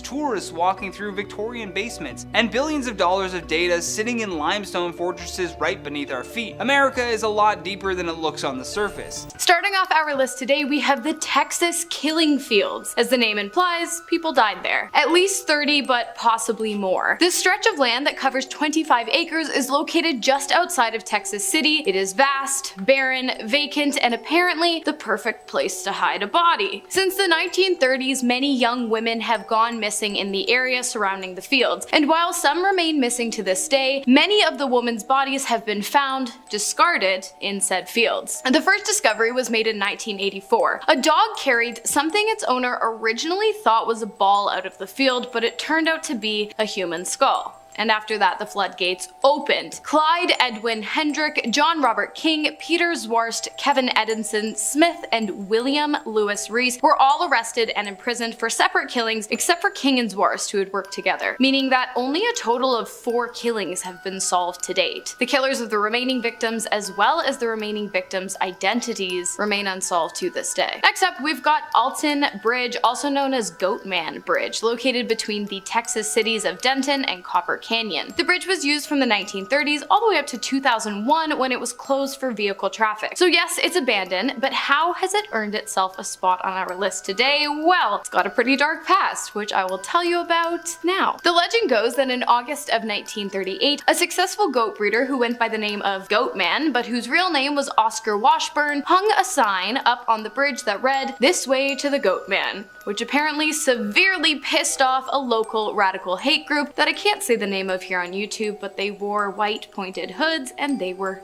terrible. Probably know who I'm talking about. Well, one of the members of that group took Washburn by force. They brought him to the Alton Bridge and ended his life. They threw him over the side of the bridge, but when they looked down to catch a glimpse of his body, he was nowhere to be found. Enraged, the group made their way to his home and killed his entire family. Since this alleged incident, many people have claimed on many separate occasions to have seen the ghost of Oscar Washburn leading his flock across the bridge in the middle of the night. Next up, we have the Baker Hotel in Mineral Wells, Texas, which is probably one of the most famously abandoned places in the state, according to the internet. Although it's no longer abandoned today, actually it's now a health spa. It was abandoned between the years of 1972 and 2019. The hotel opened its doors in 1929, welcoming people from all over who were attracted to this so-called crazy water with healing powers found in the town of Mineral Wells. Many spirits are said to haunt the hotel, including T.D. Baker, who died in his room of unknown causes after his mistress flung herself from a 7th floor window. Another apparition who calls the hotel home is a bellhop who was cut in half during an elevator accident back in the 1950s. If you already have a fear of elevators, I'm so sorry, that's super gross. Another is a young man who died of leukemia while staying at the hotel. Reports of red lipstick smears appearing out of nowhere, broken glass, windows opening and shutting on their own, along with legitimate ghost sightings, continue to fascinate visitors of the area and the hotel, both in its abandoned and reopened state. Next up, we have Stewart Mansion, located in Galveston Island, Texas. This area has a rough history. Before the grounds became the resting place of the Stewart Mansion, they had been the campsite of the Karankawa tribe, who were perhaps most well known for eating human flesh. The tribe was also killed on the land by John Lafitte's pirate colony in a gruesome battle. And if that's not bad enough, legend says that the father of the Stewart family went mad and killed his wife and sons, and then allegedly buried them all inside the walls of the mansion before taking his own life shortly thereafter. Many people who visit the now abandoned attraction claim to see the ghosts of the Karankawa peoples along with the ghosts of deceased pirates, as well as a voodoo priestess who many believe was a prisoner of the pirate colony, and of course the ghosts of the Stewarts, who are said to walk the halls regretfully and mournfully. Next up, at our halfway point today, we have the USS Lexington, an Essex-class aircraft carrier, say that 5 times fast, which during the Second World War participated in almost every major operation in the Pacific Theater, which was kind of the Asia-Pacific Wars, and it spent a total of 21 months in combat. As you can imagine, the massive 872-foot vessel has seen a lot of action in its day, but on its final day at sea, the vessel was hit by 2 torpedoes in its hull and it began to sink. 216 crewmen were killed and 2,735 were evacuated. In true naval fashion, the captain, Felix Stump, was the last to disembark the vessel. He did survive, but died of cancer many years later. Thanks to fundraising efforts, the abandoned ship was eventually retrieved from the ocean floor and converted into a museum, which has been referred to as the most haunted in America. It's said that anyone who enters the ship will feel the presence of those who died on board. Next on our list, we have the Old Yorktown Memorial Hospital, which opened in 1951 and was abandoned in 1990, but eventually reopened many years later as a tourist attraction, meaning you can visit it if you want. While this is the case, many people believe that the hospital was never truly vacant, as even after its closure, it was home to the many ghosts that continue to roam its halls. In fact, the attraction is so haunted, it actually appeared numerous times on the reality television show Ghost Adventures. If you guys watch that, I don't know, let me know in the comments. I've never seen it. Perhaps the most famous story that outlines the horrors of the hospital would have to be the one detailing the incompetence of Dr. Leon Norwierski, who slit a patient's throat while performing a procedure on their neck. Whether or not this was an accident is highly debated. Was he incompetent or was he malicious? I don't know. I always like to think incompetence, but the ghost of the deceased patient is said to vengefully roam the halls of the former hospital. And the hospital is also home to a gaggle of ghost nuns who are super strict, and they punish those wearing unacceptable hospital clothing and sporting tattoos by pushing, scratching, or forcing them out of the building. Next up, we have Presidio Nuestra Señora de Loretta de Bahia, a fort whose name I will not be attempting to pronounce again, that was constructed in Texas by the Spanish Army in 1747. And it's the site of the Goliad event, which took place during the Texas Revolution and resulted in the deaths of somewhere between 425 to 445 people. Those who died were Texian army soldiers, prisoners of war to the Mexican army. The hundreds of men were killed with projectiles piled up and set on fire. It's a pretty dark past, so it probably comes as no surprise that the area is obviously super haunted, but what might shock you is the fact that it isn't said to be haunted by any of the men, but rather a woman who lost her lover during the gruesome event. She wanders the grounds of the fort, helplessly searching the graves for a name that can't be found. Many who visit the grounds have also reported hearing cannon fire, banging on the walls, and the strong smell of BLOOD near the fort chapel's courtyard. I'm sorry you guys, I can't say these words on here. Next up, we have a name I can definitely pronounce, Donkey Lady Bridge. We had Goatman and now we've got Donkey Lady. It's located 30 miles southwest of San Antonio, and the bridge is said to be the final resting place of a woman who was raised by donkeys after being abandoned by her parents. In 2006, the San Antonio Express released an article recounting her story. It appears as though while out one day, one of the woman's donkeys bit a man's son. The father was furious and later ambushed the woman and her donkey on the bridge, causing her to fall in the river and drowned. Many people have said that if you drive to the bridge today, turn off your car engine, you'll hear the cries of the woman and her donkey. If you have tried it, if you do try it, let me know. Starting off our top two, we have the Toya Ghost Town. At its peak in 1910, the town was home to a whopping 1,052 people. Not that much. But today, the number has dwindled down to just 57. This is possibly due to the 2004 tornado that devastated the town, leaving the majority of the homes and the volunteer fire department abandoned. While this might sound pretty basic, those who live in the town today tell of something pretty extraordinary. Dark, but extraordinary. Locals believe that the town is occupied by entities, young people with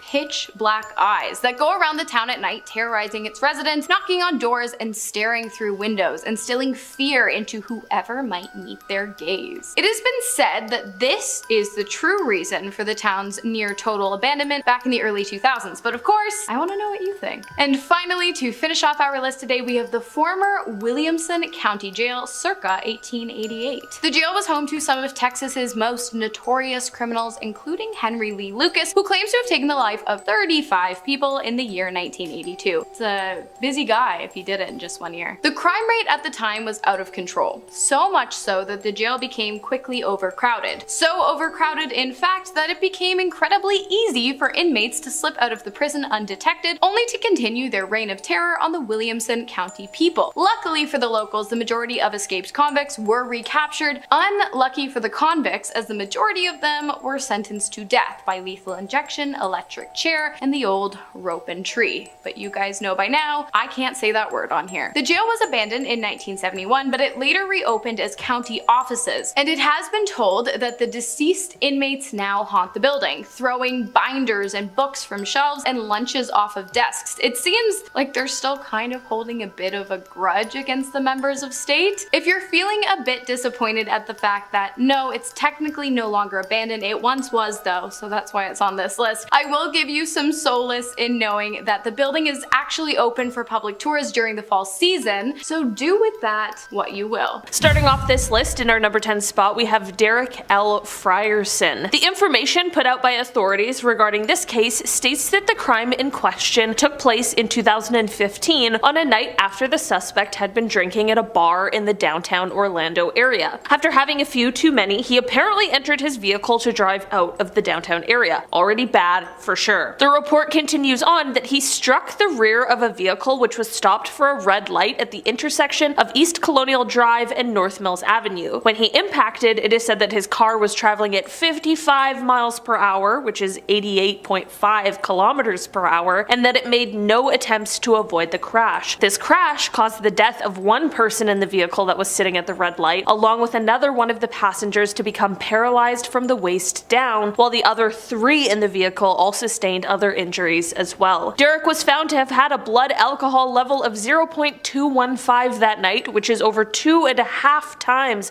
the legal limit to drive, and not only this, but he also is said to have had prior DUI convictions in Florida as well as Missouri. Unfortunately, authorities have reported that since this crash, Derek has left the Orlando area and is currently trying to evade these charges. There is an active warrant out for his arrest pertaining to multiple charges, all as a result of this accident. In our number 9 spot today, we have Harry Dana Braswell Jr. Okay, so for this one, we have to take it back in time a bit to Harry's initial arrest, which was on February 22nd, 1975. Harry was arrested for taking the life of John Robbins. Basically, a couple days before his arrest, on February 19th, Harry and 3 accomplices entered John's home, tied him to the bed, and took his life. Everyone involved in the crime was arrested at the same time as Harry, and subsequently, they were sentenced to life in prison. This obviously doesn't sound like someone who is on the loose, so what could have happened? Well, after serving 8 years of his sentence, Harry escaped. In 1983, at the Sumter Correctional Institute, Harry hid himself inside one of the cabinets that he and another inmate were loading onto a truck inside of the facility. Once the truck left the facility, he and the other inmate jumped off of the truck and voila, they had escaped. While the other inmate was later recaptured in Oregon, Harry was never able to be located and he remains at large. In our number 8 spot today, we have Joseph Obregon. Joseph has been wanted by the Tampa Police Department for the last year at least, but the crime at hand took place back on December 5th, 2017. Joseph was initially arrested after he caused a crash after allegedly racing his Dodge Ram pickup truck against another. This is of course already a crime, but things turned so much worse when, as he allegedly raced, he also crashed into an uninvolved Toyota RAV4 that was carrying 2 occupants. Because of the crash, one passenger, Bill Swartz, who is 78 years old, passed away at the scene. His wife Jane, who is 58 years old and was with him, ended up passing away at the hospital on January 20th, 2018. As a result of all of the charges brought against him, Joseph was set to appear in court on September 17th, 2021 after a plea deal was reached. Despite this seemingly initial early cooperation, Joseph failed to appear in court, after which a no bond warrant for his arrest was issued. In our number 7 spot today, we have Alfredo Acevedo. On June 9th, 2001, Alfredo was traveling southbound on State Road 93, which is on Interstate 75 in Charlotte County, and he was driving a 1984 white Chevrolet van. According to the statement the authorities put out while traveling in this vehicle, Alfredo had a blood alcohol content that was almost twice the legal limit. This of course led to him losing control of the vehicle, which ended up overturned. At the time of this crash, Alfredo wasn't alone in the vehicle and instead had a few passengers with him. As a result of the crash, 2 passengers in the vehicle died and 2 others sustained incapacitating injuries. Despite the clear severity of the crash as well as the horrifying injuries sustained, Alfredo is still wanted by the Florida Highway Patrol to answer for his involvement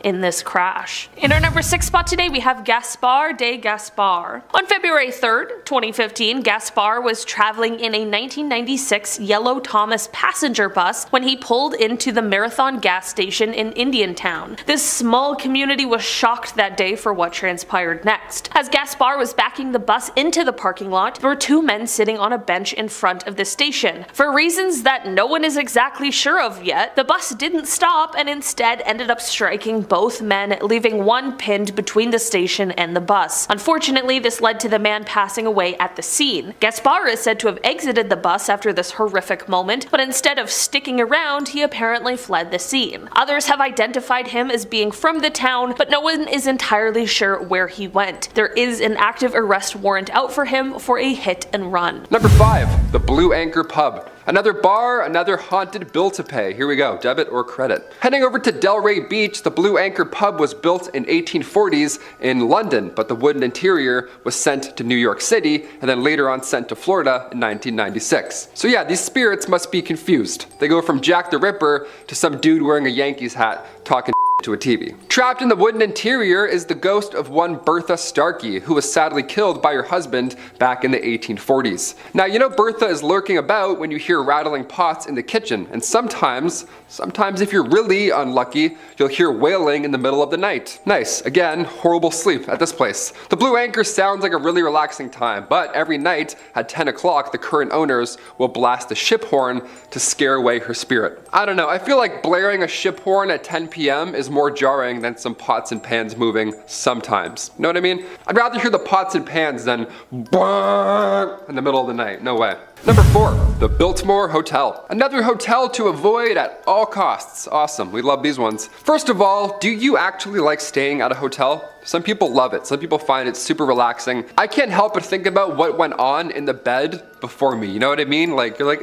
why does this part of the bed feel a little bit caved in? What's going on here? Every time I'm in a hotel, I have the worst dreams and I can't sleep at all. The Biltmore Hotel in the city of Coral Gables is also one of the most haunted hotels in Florida. You've probably heard of this at some point. It all started in 1926 during initial construction. The Biltmore witnessed a foul killing on the 13th floor. The 13th floor of all floors, my God. The Biltmore was also turned into a military hotel during World War II before ultimately being closed and then abandoned later in 1968. Now, the city renovated the hotel later on in the 80s, but it didn't take long for ghost stories to start to spread. It's horrible, horrible past, I mean, more than fair. Now, of course, the most activity is on the 13th floor, so if you do check this one out, really double down, go to the haunted floor, you know, don't just look outside and then book. Go in, stay a night. I can't believe some buildings don't have a 13th floor. Can you imagine that? Well, they do, but everyone pretends that they don't, you know what I mean? They're like, yeah, it's 12. I don't know, we'll see. Are you a 13th floor believer? Comment down below. Me personally, I don't think so, because it's the 14th or the 12th. Or the 13th, I don't know anymore. No one knows anymore. It goes 11, 12, 14. You're like, really? What's the 14s? We know what's going on here, come on. Number 3, Tampa Theater. If you're a fellow theater kid, you're also gonna love this one. Here we go. Tampa Theater opened up in 1926. The theater is now said, of course, to be haunted by a woman that was struck and killed by a carriage on the property. Imagine being hit by a carriage, it's so slow. This was actually before the theater was built, so her spirit has been there for a while. If you go to Tampa Theater today, you might catch a glimpse of that woman in a white gown walking across the mezzanine hallway. This time without carriages whipping through, hopefully, sans carriage. Imagine telling somebody in front of you to sit down during a show, then they just disappear. You're like, I think that was a ghost. I think that was probably a ghost. It says in the playbill, ghost, so maybe that was her. Tampa Theater, of course, has leaned into these claims. Now they offer Ghosts of Tampa Theater Tour, where guests can learn about its haunted history. I'd love to do this tour. I don't know, maybe I'll go to Florida. Who knows? I won't. I'm like, I'm probably not going to. Number 2, Key West Cemetery. A cemetery that's haunted.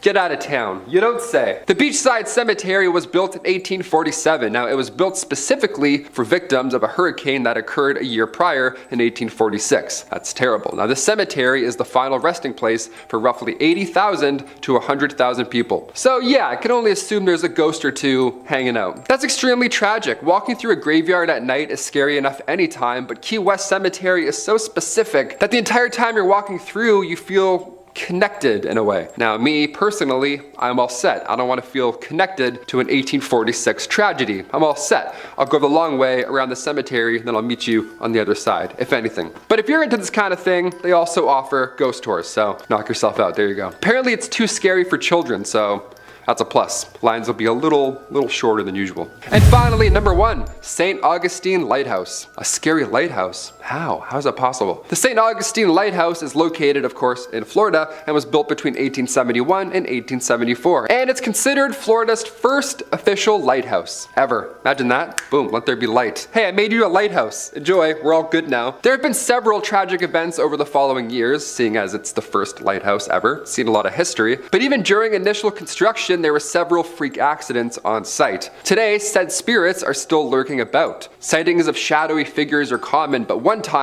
just one time, somebody saw a hand coming through the tower door. Yeah, a floaty hand, like from Idle Hands. How terrifying is that? Can you imagine just a Smash Bros hand just lurking near you? Several guests have reported furniture also moving around on its own, which is definitely a hazard. And one person even said that they had some of their arm hairs plucked off of them while they were in the basement. Probably that floaty weird hand just doink. Give me one of those. Another guest felt someone grab their ankle at one point while walking down a hallway, which actually caused them to trip and fall down, so something's going on. I don't know what this ghost hand wants, but it's pretty chaotic to me, it seems. I think the ghost hand wants you to click like if you like this video. I think that's what it wants. Nestled in the heart of Florida, a stretch of Interstate 4 harbors a chilling secret that might just make your GPS falter and your headlights flicker. Known as the Dead Zone, this haunted highway is steeped in ghostly tales that date back to the days when pioneer spirits roamed the land. Locals whisper about electronic blackouts and strange voices that crackle through car radios as they drive through this mysterious section of road. I don't know, I've never really heard about like a specific, I think we've done top 10 haunted roads in the past, but I don't know if we've done top 10 haunted specific sections of roads. I don't know, maybe that's an idea. The origins of the Dead Zone trace back to a tragic past involving a group of Swedish settlers who met their untimely demise due to an epidemic before the turn of the 19th century. These settlers were laid to rest right where they fell, and a local farmer later acquired the land, farming respectfully around the graves, never disturbing the final resting place of these souls. What a nice man. However, the serenity of this site was disrupted in the 1950s when the farmer's widow sold the land to the state, paving way for Interstate 4 to be constructed directly over this sacred burial site. Today, some believe that these restless spirits of the pioneers are expressing their displeasure by meddling with the very fabric of reality along this segment of the highway. It's no wonder that the area has become notorious for its spooky occurrences, from unexplained accidents to bone-chilling sounds emanating from nowhere. So next time you're driving down the I-4 and your radio starts to hiss or your dashboard lights start to dance, remember that you might just be passing through the dead zone, where the past is anything but forgotten. So that's just nice for your little road trip. You're just having snacks with your family, listening to the radio, and you're like, oh, we're driving over somebody's burial site. How sad. Pour one out. Estero Village is home to Corishan State Park, an incredibly lovely area that is also said to be the home of some spirits. But these are particularly interesting ones. They're the ghosts of a former cult. Now, the park was the site of the Corishan Unity, a commune founded by Cyrus Teed, who proclaimed himself as the Messiah in the late 1800s. Teed and his followers settled here in 1894. When Teed died in 1908, though, his followers loaded him up into a bathtub while they awaited his resurrection. Well, weeks went by and he hadn't come back to life yet, and his decomposing corpse was getting so bad that the health department stepped in and forced them to get rid of it. But legend has it that the spirits of Teed and his devoted followers still wander the park, watching over their land. It's an absolutely beautiful spot by day, but it's said to take on a different vibe after sunset. Some claim to have seen shadowy figures walking along the trails only to vanish into thin air. Others report hearing unexplained voices echoing through the buildings, and then there are the mysterious orbs of light that have been spotted floating in the darkness. Found in St. Augustine, Florida, and built in 1672, Castillo de San Marcos is a historic site that has switched hands from Spanish to British to American control, witnessing countless battles and echoing the tumultuous history of its time. Today, It serves as a museum, captivating tourists with not only its architectural grandeur, but also its eerie legends. Visitors often speak of sightings of fallen soldiers still patrolling the ancient walls as if guarding the fortress from long-gone enemies. Even more haunting are the tales of a tragic love triangle involving a Spanish colonel, a captain, and a woman whose spirits are said to roam the dungeons where their bodies were once found under very mysterious circumstances.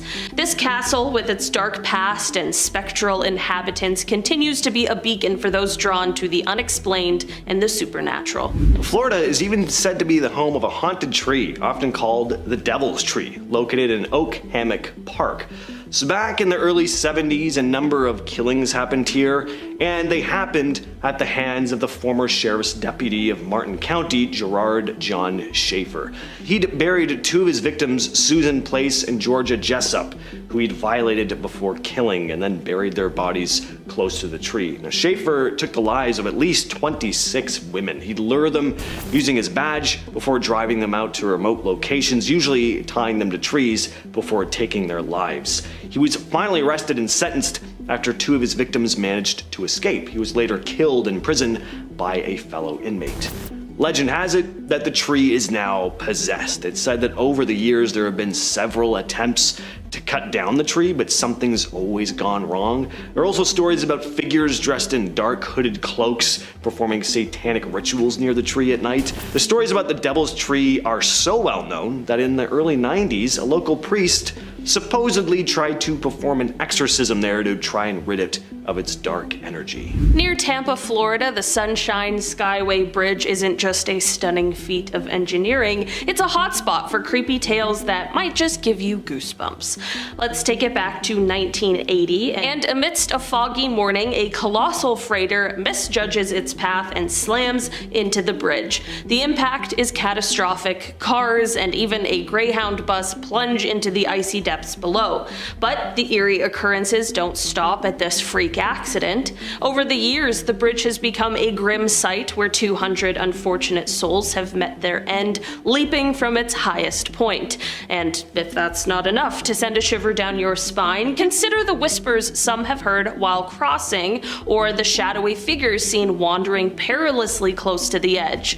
Most unsettling of all are the tales of a phantom hitchhiker, a young woman who appears real enough to be given a ride across the bridge only to somehow vanish from the passenger seat without a trace. Starting off at number 10 now, we have Bloody Bucket Bridge. This one comes from the town of Wauchula. There you can find an old road built over 100 years ago. To the locals, it's simply known as Bloody Bucket Road. Follow that along and you'll find Bloody Bucket Bridge, which crosses a narrow waterway that locals say sometimes runs red with human blood. The story goes that after the Civil War, a freed slave and her husband settled down in the town nearby. She was elderly and took up work as a midwife. It was very tough for her because every day she was reminded of the children that were stolen away from her when she was a slave. Eventually she began to lose her mind because of this. She would suffocate and kill babies that she delivered as they were being born. She would then bury them in the river and dump buckets of blood into the water by the bridge. Everyone thought the babies were just stillborn. By the time people became suspicious and stopped using her as a midwife, it's thought she killed about 100 babies. She was exiled and spent the rest of her days as a madwoman in the Florida swamps, screaming that she was being haunted by the ghosts of the babies. She always kept a bucket next to her that was said to fill up with ghostly blood. Legend says if you go to that bridge today and wait for a full moon, you can see the water run red with blood. Stay too long though, and you may even hear screams coming from the woods. Moving on to number 9 now, we have the skunk ape. A number of southern states in the US have the legend of the skunk ape, but I think it's most prominent in Florida. Ever since the 1960s and 70s, Floridians have been reporting the sight of a giant ape-like creature stalking the Everglades. More often than not, they don't just see this creature, they also smell it. It gets the skunk part of its name from its unbearable odor, said to be like methane or rotten eggs. Physical descriptions vary, but the skunk ape is said to stand about 7 feet tall and weigh up to 450 pounds. Locals say it lives in alligator caves along with dead animal carcasses. While most scientists have discredited the idea of a giant ape running around Florida, there are many people who swear by it. These days there's even an official skunk ape research headquarters in Okeechobee. Researchers collect samples and investigate reports of swamp ape sightings. At the time of recording, they've yet to find conclusive evidence, and the search continues. At number 8 now, we have the Killer Cloud. Honestly, out of all the urban legends that I've talked about on this channel, this is perhaps one of the most unique. In the woods along the Tomoka River on Daytona Beach, a strange pink cloud has been blamed for the disappearance of dozens of people over the years. The cloud was first seen in the 1950s and 60s and is said to appear during the colder months of the year. It's rumoured to devour the flesh off human bodies. Locals have reported finding human bones in the area after the cloud has disappeared. Some say that it's swamp gas or a local fog that covers only a small area. Perhaps the creepiest explanation though is that it's the angry spirit of Chief Tomoki, who was cursed for drinking from a sacred spring. Now he devours anyone who can't outrun the pink cloud. Next at number 7 now, we have the Tallahassee Witch. In 1889, Elizabeth Budd Graham was buried in the Old City Cemetery in Tallahassee. The 23-year-old was a wife and mother whose life was not overly remarkable. Locals have always found it strange then that her tomb is perhaps the grandest in the whole cemetery. Local legend says the reason is because Elizabeth was a witch. As with Christian tradition, the other graves faced east, but Elizabeth's faces west, the exact opposite. Her gravestone has a poem by Edgar Allan Poe engraved on it, which reads, "Ah, broken is the golden bowl, the spirit flown forever. Let the bell toll, a saintly soul floats on a Stygian river.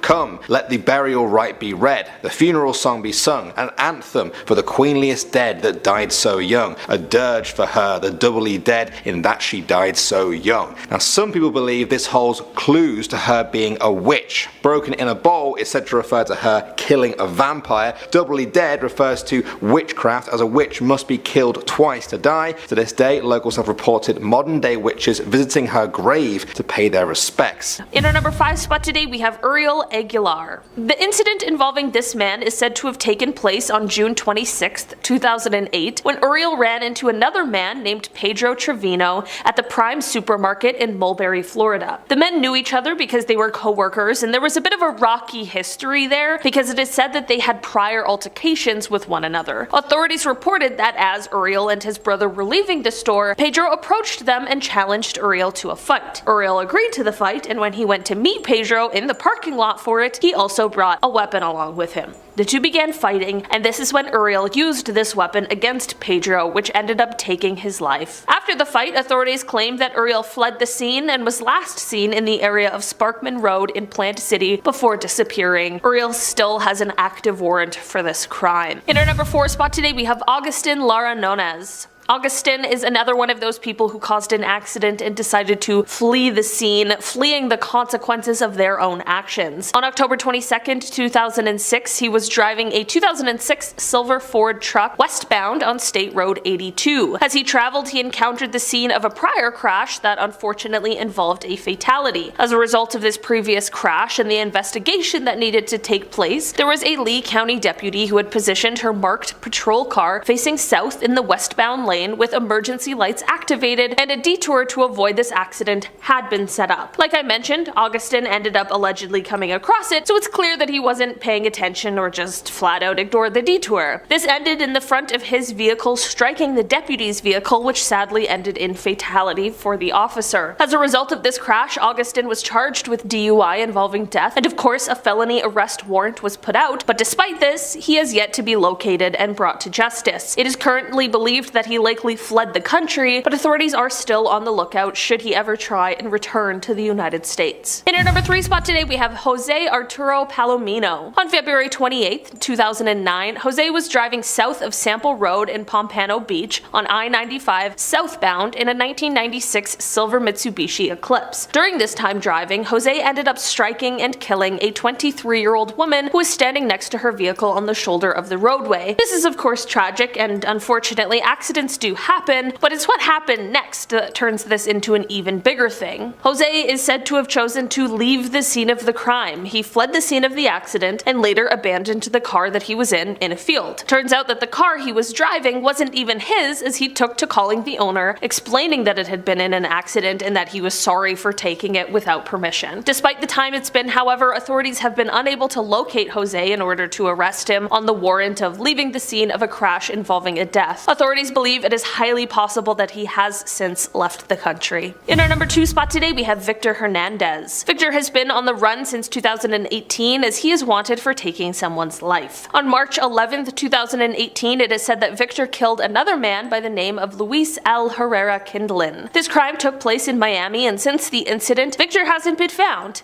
In the poster about how Victor is wanted, authorities revealed that not only should he be treated as being armed and dangerous, but he also has one identifying feature about him, and that is the fact that he has a stoma in his throat. Right now, there is a reward for any tips that lead to his arrest. Right now, the Miami-Dade Florida Keys Crime Stoppers is offering a reward of up to $3,000, so if anyone has any information, they should definitely reach out to them to share, and all the tips will remain anonymous. In our number 1 spot today, we have Eric John Ritters. Eric is a wanted man and has been for quite a while now, since an incident that occurred on November 8th, 2002. Basically, that night, Eric was traveling in a 1999 Oldsmobile northbound on Florida State Road 423, and he was going quite fast, definitely a lot faster than he should have been. As he sped, he allegedly lost control of the vehicle and ended up striking another car that was legally stopped. The front of Eric's car ended up hitting the driver's side door of the other vehicle, which caused significant damage as well as very sadly led to fatal injuries for the driver, as well as the 2 other occupants of the vehicle that Eric hit. Eric was not only driving while intoxicated, but he was also going approximately 97 miles an hour at the time of the incident, despite it being a 45-mile-per-hour zone. I had to convert it to kilometers to get the full magnitude of the speed, so if you're like me, that's about 156 kilometers per hour in a 72 kilometer per hour zone. Despite these extensive injuries and the loss of life, Eric completely disappeared and still has 3 active warrants out for his arrest. Kicking off our list at number 10,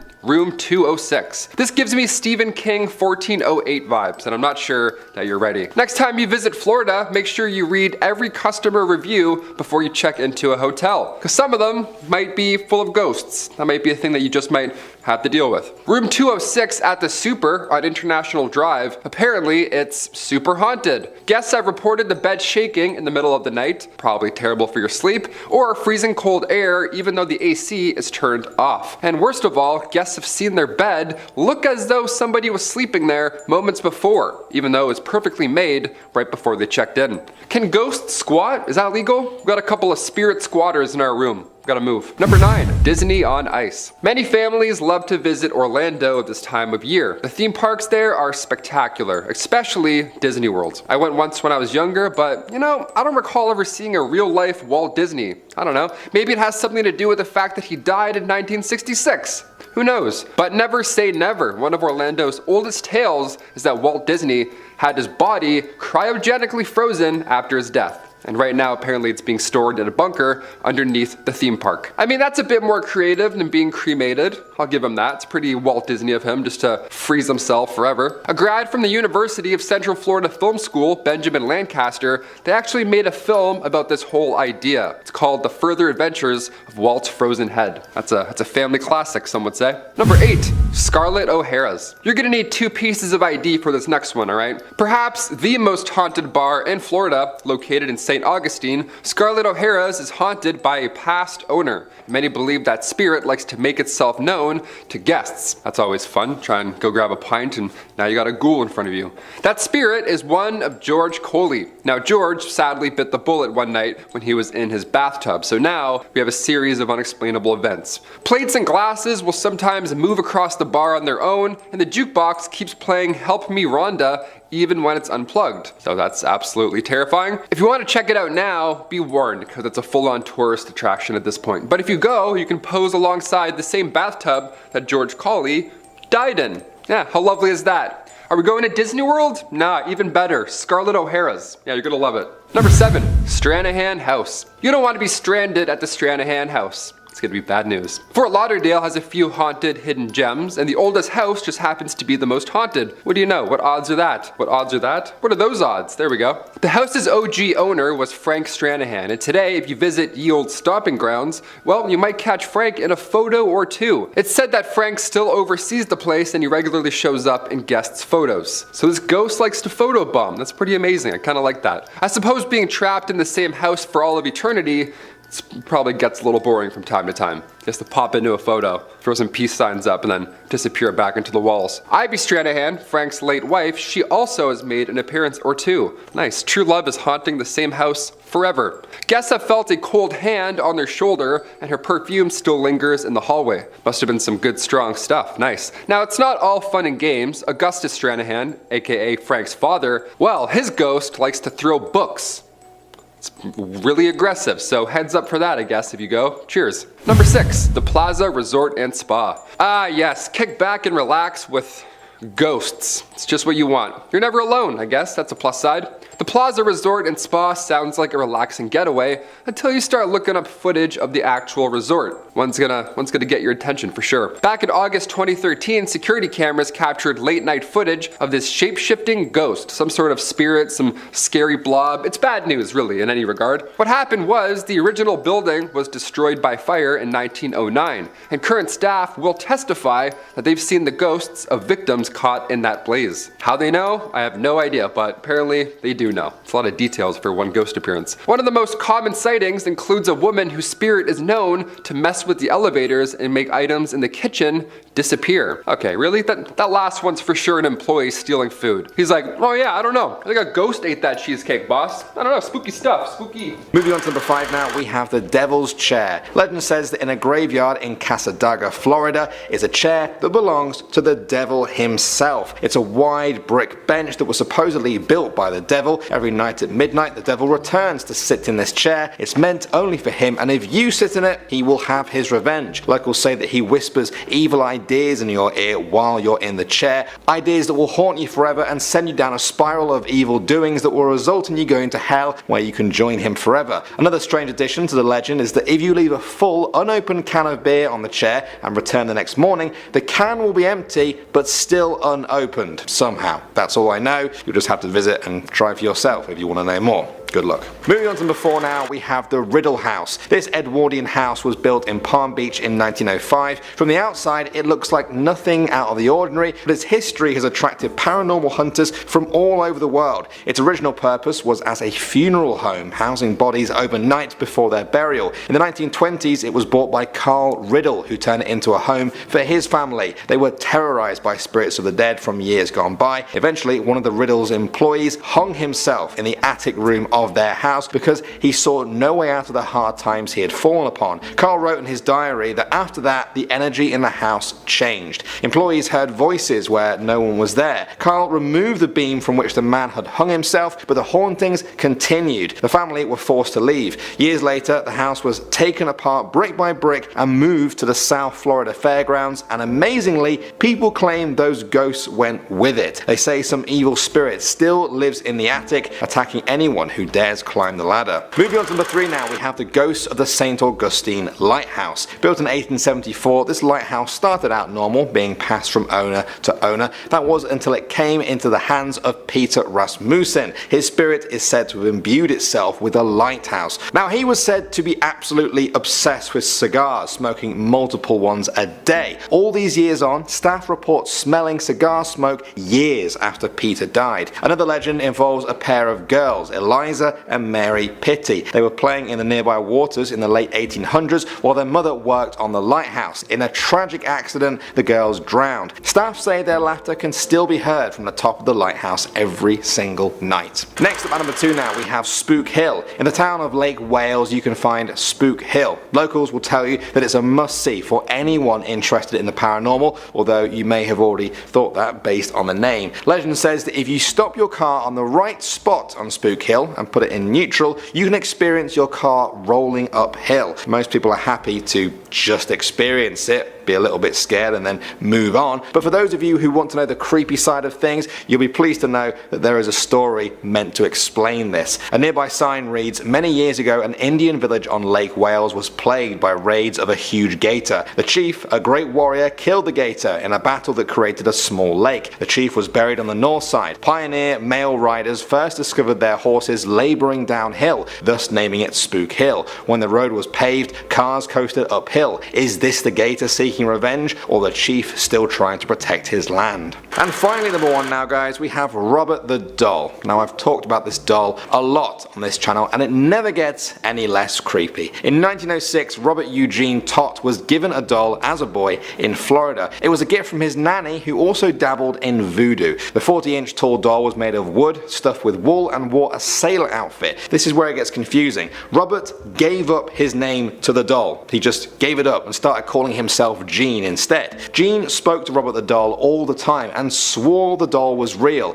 Eventually, even neighbors began to think that they heard the doll whisper back, change its expression, or even move by itself. Some local children once claimed they saw the doll looking out of the top window of the family's home. The family began to think that their son's doll might be possessed. Yeah, I would too. No matter how much they wanted to get rid of the doll though, Gene just wouldn't let go of it. He kept this creepy doll for the rest of his life. These days the doll sits in a glass box at the Fort East Martello Museum. Despite the glass and the years that have passed, even the sight of him creeps some people out. What better name is there for a haunted road than Mount Misery? But wait, there's more, because Mount Misery is actually part of a set of 2 haunted highways, Mount Misery Road and Sweet Hollow Road, that neighbor one another and share in an incredibly ominous and haunted past. According to legend, a woman named Mary killed her husband and their daughters while driving down Mount Misery one night, and then, unable to live with what she had done, she took her own life while driving down Sweet Hollow Road. Many people who have driven down the roads at night have claimed to have seen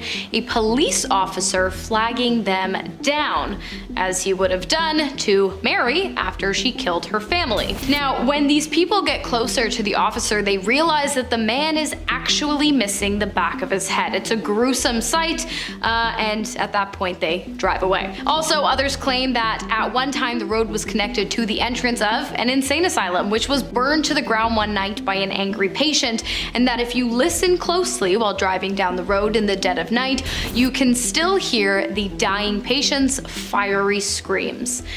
That sounds like hell. And finally, we have Highway 299 in California. This one passes by a ghost town, so that, along with other ghostly tales, and it's no surprise why it's said to be one of the most haunted roads in the country. Highway 299 is a long, lonely road running from east to west through the state of California, known for its eerie ghost stories. The most haunted part is said to be between Old Shasta City and Whiskeytown Lake. Old Shasta City was, at one time, a lively gold rush town, but it's now abandoned. All that remains of it now are the ruins of the old bakery, the blacksmith shop, Mason's Lodge, and courthouse. Inside the courthouse, there is an old jail where it's said the spirits of criminals who were tried and hanged still lurk around. And further up the road is Whiskeytown.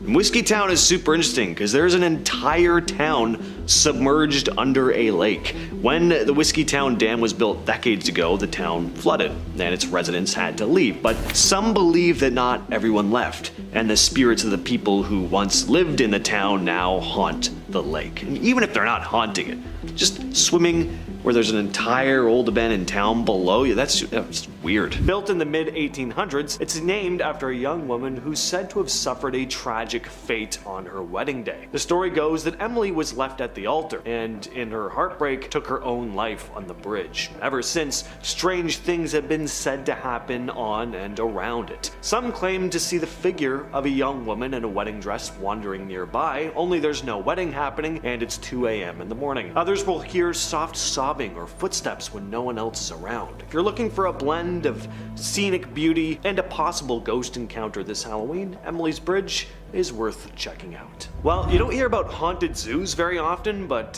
here we are. Yes, the Lincoln Park Zoo is rumored to be one of the most haunted spots in Chicago. Before it became a popular spot for families and animal lovers, this area was home to the Chicago City Cemetery. The cemetery was around from 1843 to 1859. It held the remains of over 35,000 people, and legend has it that as many as 12,000 bodies are still under the zoo till this day. So that kind of explains the whole haunted zoo thing. Many people have experienced eerie things here. One of the most common sightings is of a ghostly figure dressed in Victoria-era clothing. The apparition seems to appear out of nowhere, wandering through the park, right through animal enclosures, and then disappearing. Also a high probability that at least one of those sightings was just a very living person sneaking into an animal enclosure, getting eaten by a gator or something. Just one possibility. One specific ghostly woman has been frequently spotted near the Lion House, moving about as if she doesn't notice the visitors around her. She's also been seen in ladies' restrooms nearby, where her reflection has been reported in the mirror, only to disappear when someone turns to look. People have also reported flickering lights and doors slamming shut on their own. So I didn't think I'd have a zoo on a Halloween destination trip through America, but again, here we are, something different. The Queen Mary, now permanently docked in Long Beach, California, is one of America's most famous haunted locations. In 1934, this grand ocean liner operated as a luxury cruise ship, and it was used during World War II. There are tons of stories about the strange occurrences on board. Many will say they hear unexplained noises and cold spots, but one of the most famous spirits is said to be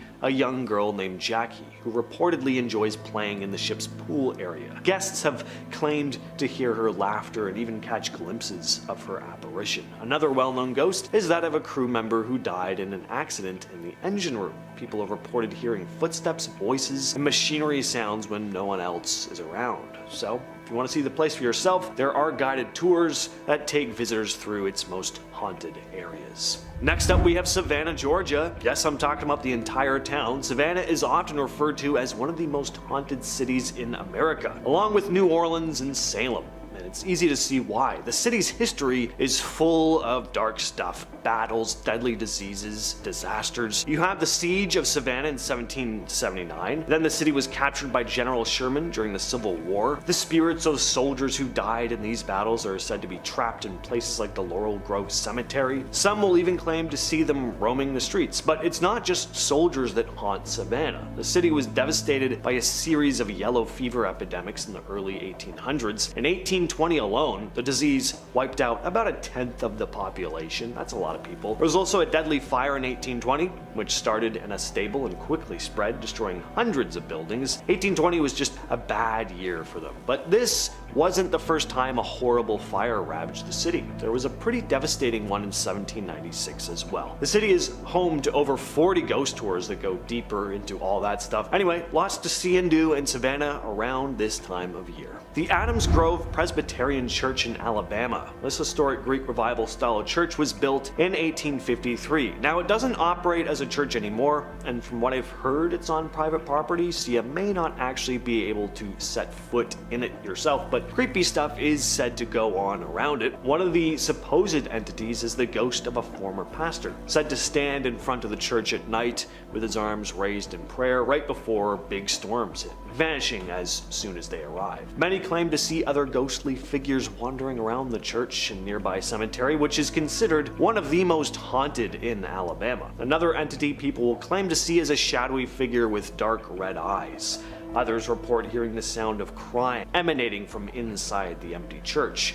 And there are also stories of ghostly organ music being heard. The Sheffield Island Lighthouse is an old Victorian-style lighthouse built in 1868. It's a short ferry ride from South Norwalk, Connecticut. Really pretty sight to check out if you're just into the history, but if you want that added Halloween vibe, even better. The story goes that the lighthouse's original keeper died mysteriously while watching passing ships through a spyglass. His sudden death is still unexplained to this day, and many believe his spirit still lingers in the building. In 1991, an archaeologist working on the island reported some strange stuff going on. He claimed to hear music coming from the shores, distant cries for help, and the sound of a foghorn, even though there was no foghorn on the island at all. Many people believe these sounds could be attributed to the ghost of Captain Robert Sheffield, the island's original owner in the early 1800s, who had a love of unusual musical instruments. The Red Onion Saloon in Skagway, Alaska was built in 1898 during the Klondike Gold Rush. Originally, it was a brothel for miners, and it was a very strange brothel.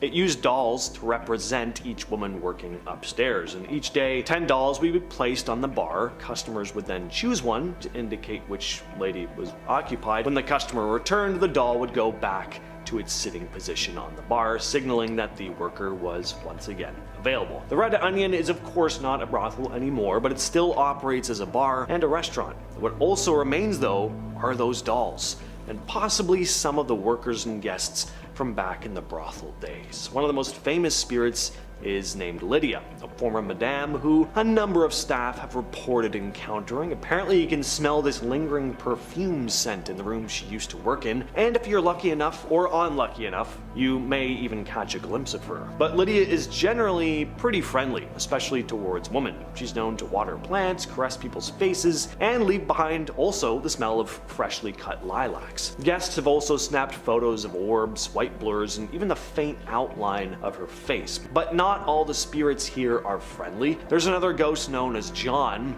He leaves behind a scent as well, just not as nice as perfume or flowers. It's just his horrible BO. He's also known to shove people down the stairs and fling open doors while staff are busy. The Driscoll Hotel in Austin, Texas is quite the building, just elegant. It was built in 1886 and people from all over the world come here for all sorts of reasons. Tourists, obviously, weddings are hosted here, and folks interested in the paranormal. One of the most famous spirits said to haunt the Driscoll is its founder, Jesse Driscoll. Shortly after the hotel opened, Jesse ran into some financial problem. He ended up losing ownership of the hotel in a poker game just after its grand opening.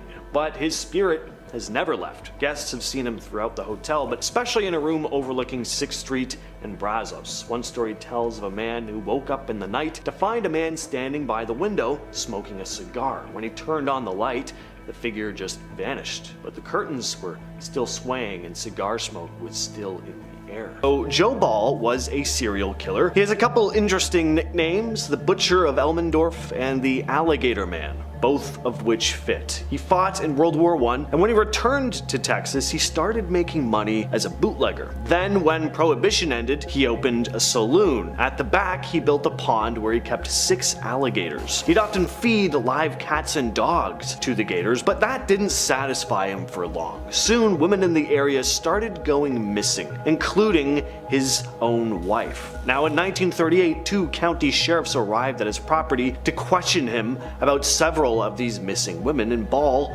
pulled out a pistol and took his own life. But a handyman of Joe's, Clifford Wheeler, told authorities about how he'd assisted Ball in disposing of the bodies of 2 women who he'd killed, feeding them to his alligators. It's believed Joe Ball may have taken the lives of at least 20 women.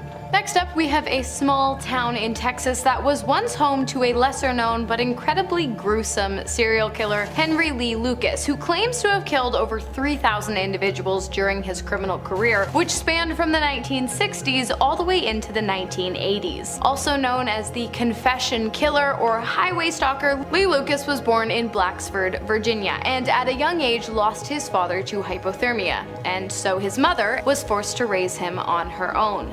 Clearly, Henry wasn't happy with this, as his mother was the first person he killed in 1960 in Michigan. He was sent to prison but only served 10 years due to overcrowding. And that's when he moved to Ringgold, Texas with his niece Frida Powell to work for a sick woman named Katie Rich, both of whom he would later kill. While he claimed to have ended the lives of thousands of individuals through restricting airways, impaling them with sharp objects, blunt force, and hit and runs, he was convicted of only 11 killings. Texarkana is home to one of the creepiest cases in the state's history, the Texarkana Moonlight Killer case. So this case was heavy inspiration for slasher movies that would come years later, along with tons of urban legends. The killer literally wore a sack with holes cut out for his eyes and would attack innocent couples while their cars were parked in an area called Lover's Lane. It's about as classic as it gets. So the first attack happened on February 22nd, 1946. A young couple, Jimmy Hollisand and his girlfriend Mary Jean Larry, were attacked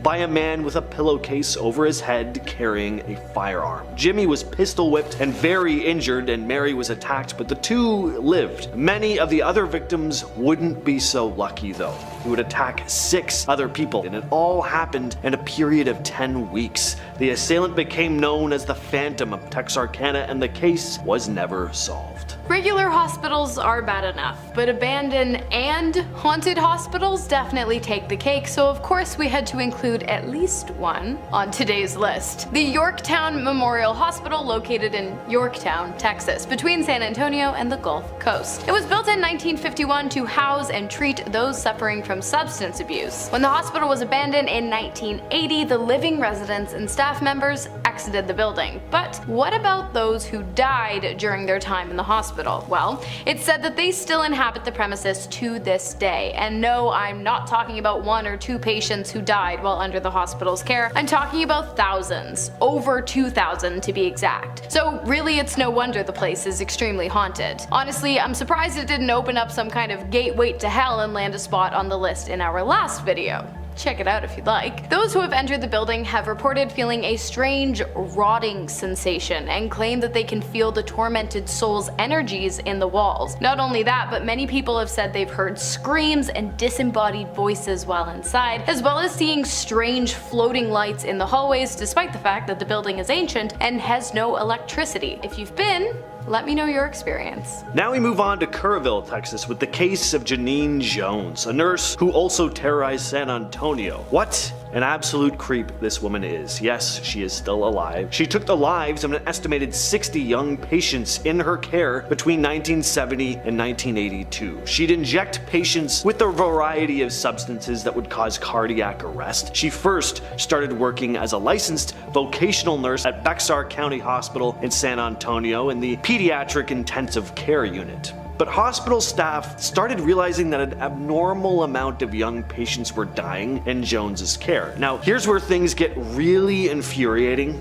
An investigation could have been carried out right there and then, and things could have ended here. But the hospital didn't want any negative attention, and they certainly did not want to be sued. So instead of alerting authorities, they asked all of their current LVNs to resign and then rehired exclusively registered nurses to take control of the pediatric ICU. This meant that Jones could just move on and start working at another hospital, which she did. So more young patients died at her hands at a pediatrician's clinic in Kerrville. There, a doctor finally found she'd been accessing lethal amounts of succinylmethonium chloride. So in 1985, she was finally convicted and is now serving life in prison. Circling right on back to Yorktown, it appears as though this particular town is home to not only an incredibly haunted hospital, but also an incredibly disturbing creature known as a Wendigo. Although the creature is best described in Algonquin folklore, which is Canadian for my Americans on this channel, many locals of the town claim to have seen one of the beasts. Many people have compared the Wendigo to a skinwalker, as it is tall and lanky and somewhat humanoid, but can shapeshift and has been known to devour human flesh. And when a Wendigo finds the body of a deceased hiker, it will often inhabit it, and then turn to killing those who attempt to come into contact with its human exterior. Many people also claim to have seen the demon take the form of animals and follow and stalk them throughout the area. Stay safe out there in Wendigo. Speaking of creepy creatures, Texas is also home to an entity known as Goatman, who stalks the old Alton Bridge connecting Denton and Copper Canyon. So the tale traces back to a black goat farmer named Oscar Washburn, who moved his family near the bridge. And Washburn earned a reputation as a very reliable businessman and was nicknamed the Goatman by locals. He even hung a sign on Alton Bridge pointing towards his home, proudly declaring, "This way to the Goatman." But in 1938, members of the local government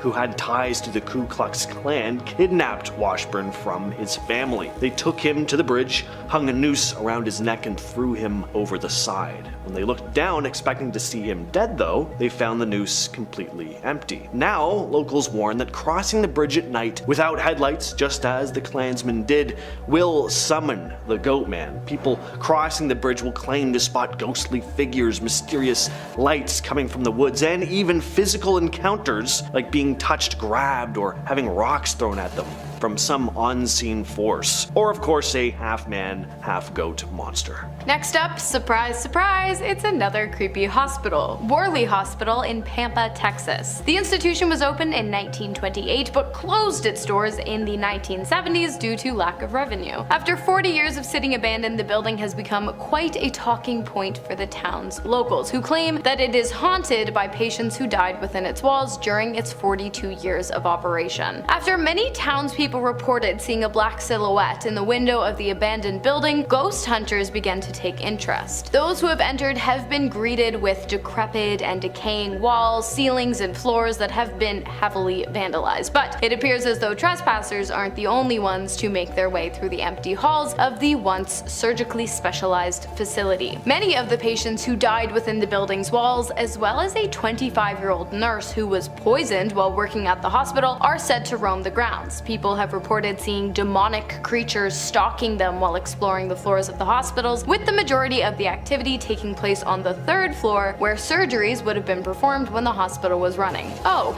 and the current owner of the grounds wants to renovate the building into a ministry. Coincidence? I do not think so. League City, Texas is home to an area known as the Killing Fields. So there is an abnormally large list of people who have been found dead in this stretch of land surrounding Interstate Highway 45. And there are also a number of people who've gone missing from this area and have still yet to be found. And out of more than 30 cases, only a small handful have ever been solved. The place is such a hotspot for mysterious deaths that a task force, Operation HALT, was set up just to investigate these incidents alone. The first cases started cropping up in the 70s with the discovery of multiple bodies scattered throughout the area, and over the decades, law enforcement agencies have recovered the remains of numerous people, many of them young women. And it's not even clear if there's just one assailant responsible, a group, or if the area is just an ideal spot to kind of get rid of evidence.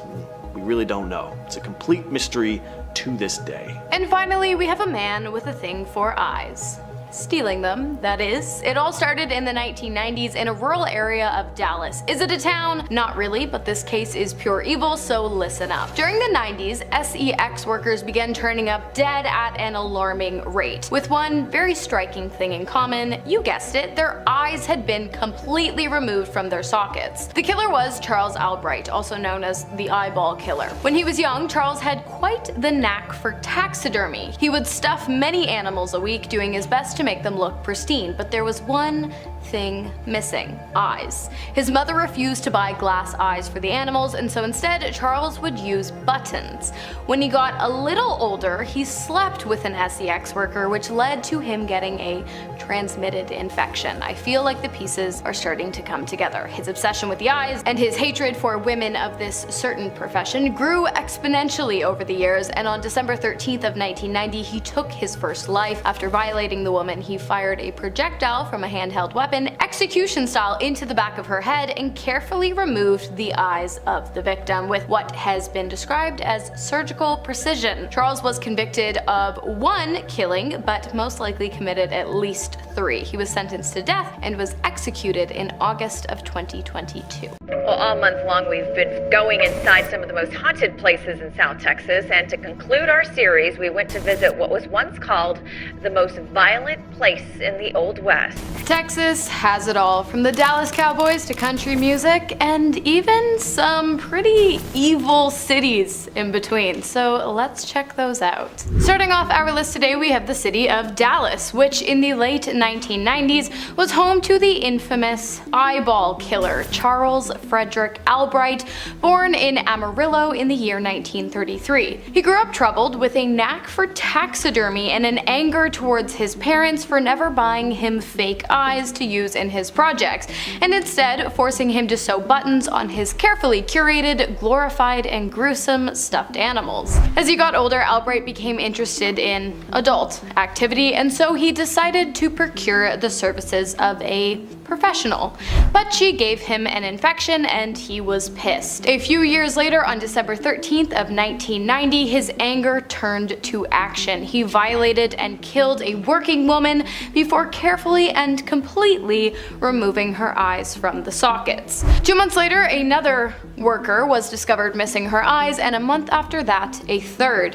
Eventually, a tip led police to Albright, but despite evidence found in his truck linking him to all 3 killings, he was only charged with the death of his first victim. He was sentenced to death for his crimes and was executed in August of 2020. Next up, we've got the head hacker of Houston, Texas, of course, a man or men responsible for the deaths of 5 women in Houston during 1979. The first death to occur that year was a woman found dead in her home, tied to her bed with a pillow covering her face, or at least that's what Bob Smith, who found the body, thought. Unfortunately for him and the victim, Elise Elaine Rankin, when he lifted the pillow, he quickly realized that her head had been hacked off, and signs of forced adult activity were also present on the victim. 2 weeks later, another corpse was found in the same building, just 2 floors up. Mary Michael Calcutta, who was found in her bedroom, fully clothed with her throat cut open, head intact though. That same day, Doris Lynn Threadgill was found dead inside her townhouse, her throat cut so badly that her head was almost completely separated from her body. A few months later, Joan Huffman was found dead in a local park, and on the same day, a man named Robert Sprangenberger was found inside the trunk of a white Dodge car with his head completely removed from his shoulders. Whether or not the killings were done by the same person or a group of people working together, or perhaps they had nothing to do with each other at all, remains a complete mystery to this day. Next up, we have Irving, Texas, the setting of a Taco Bell robbery gone wrong, which took place back in 1991.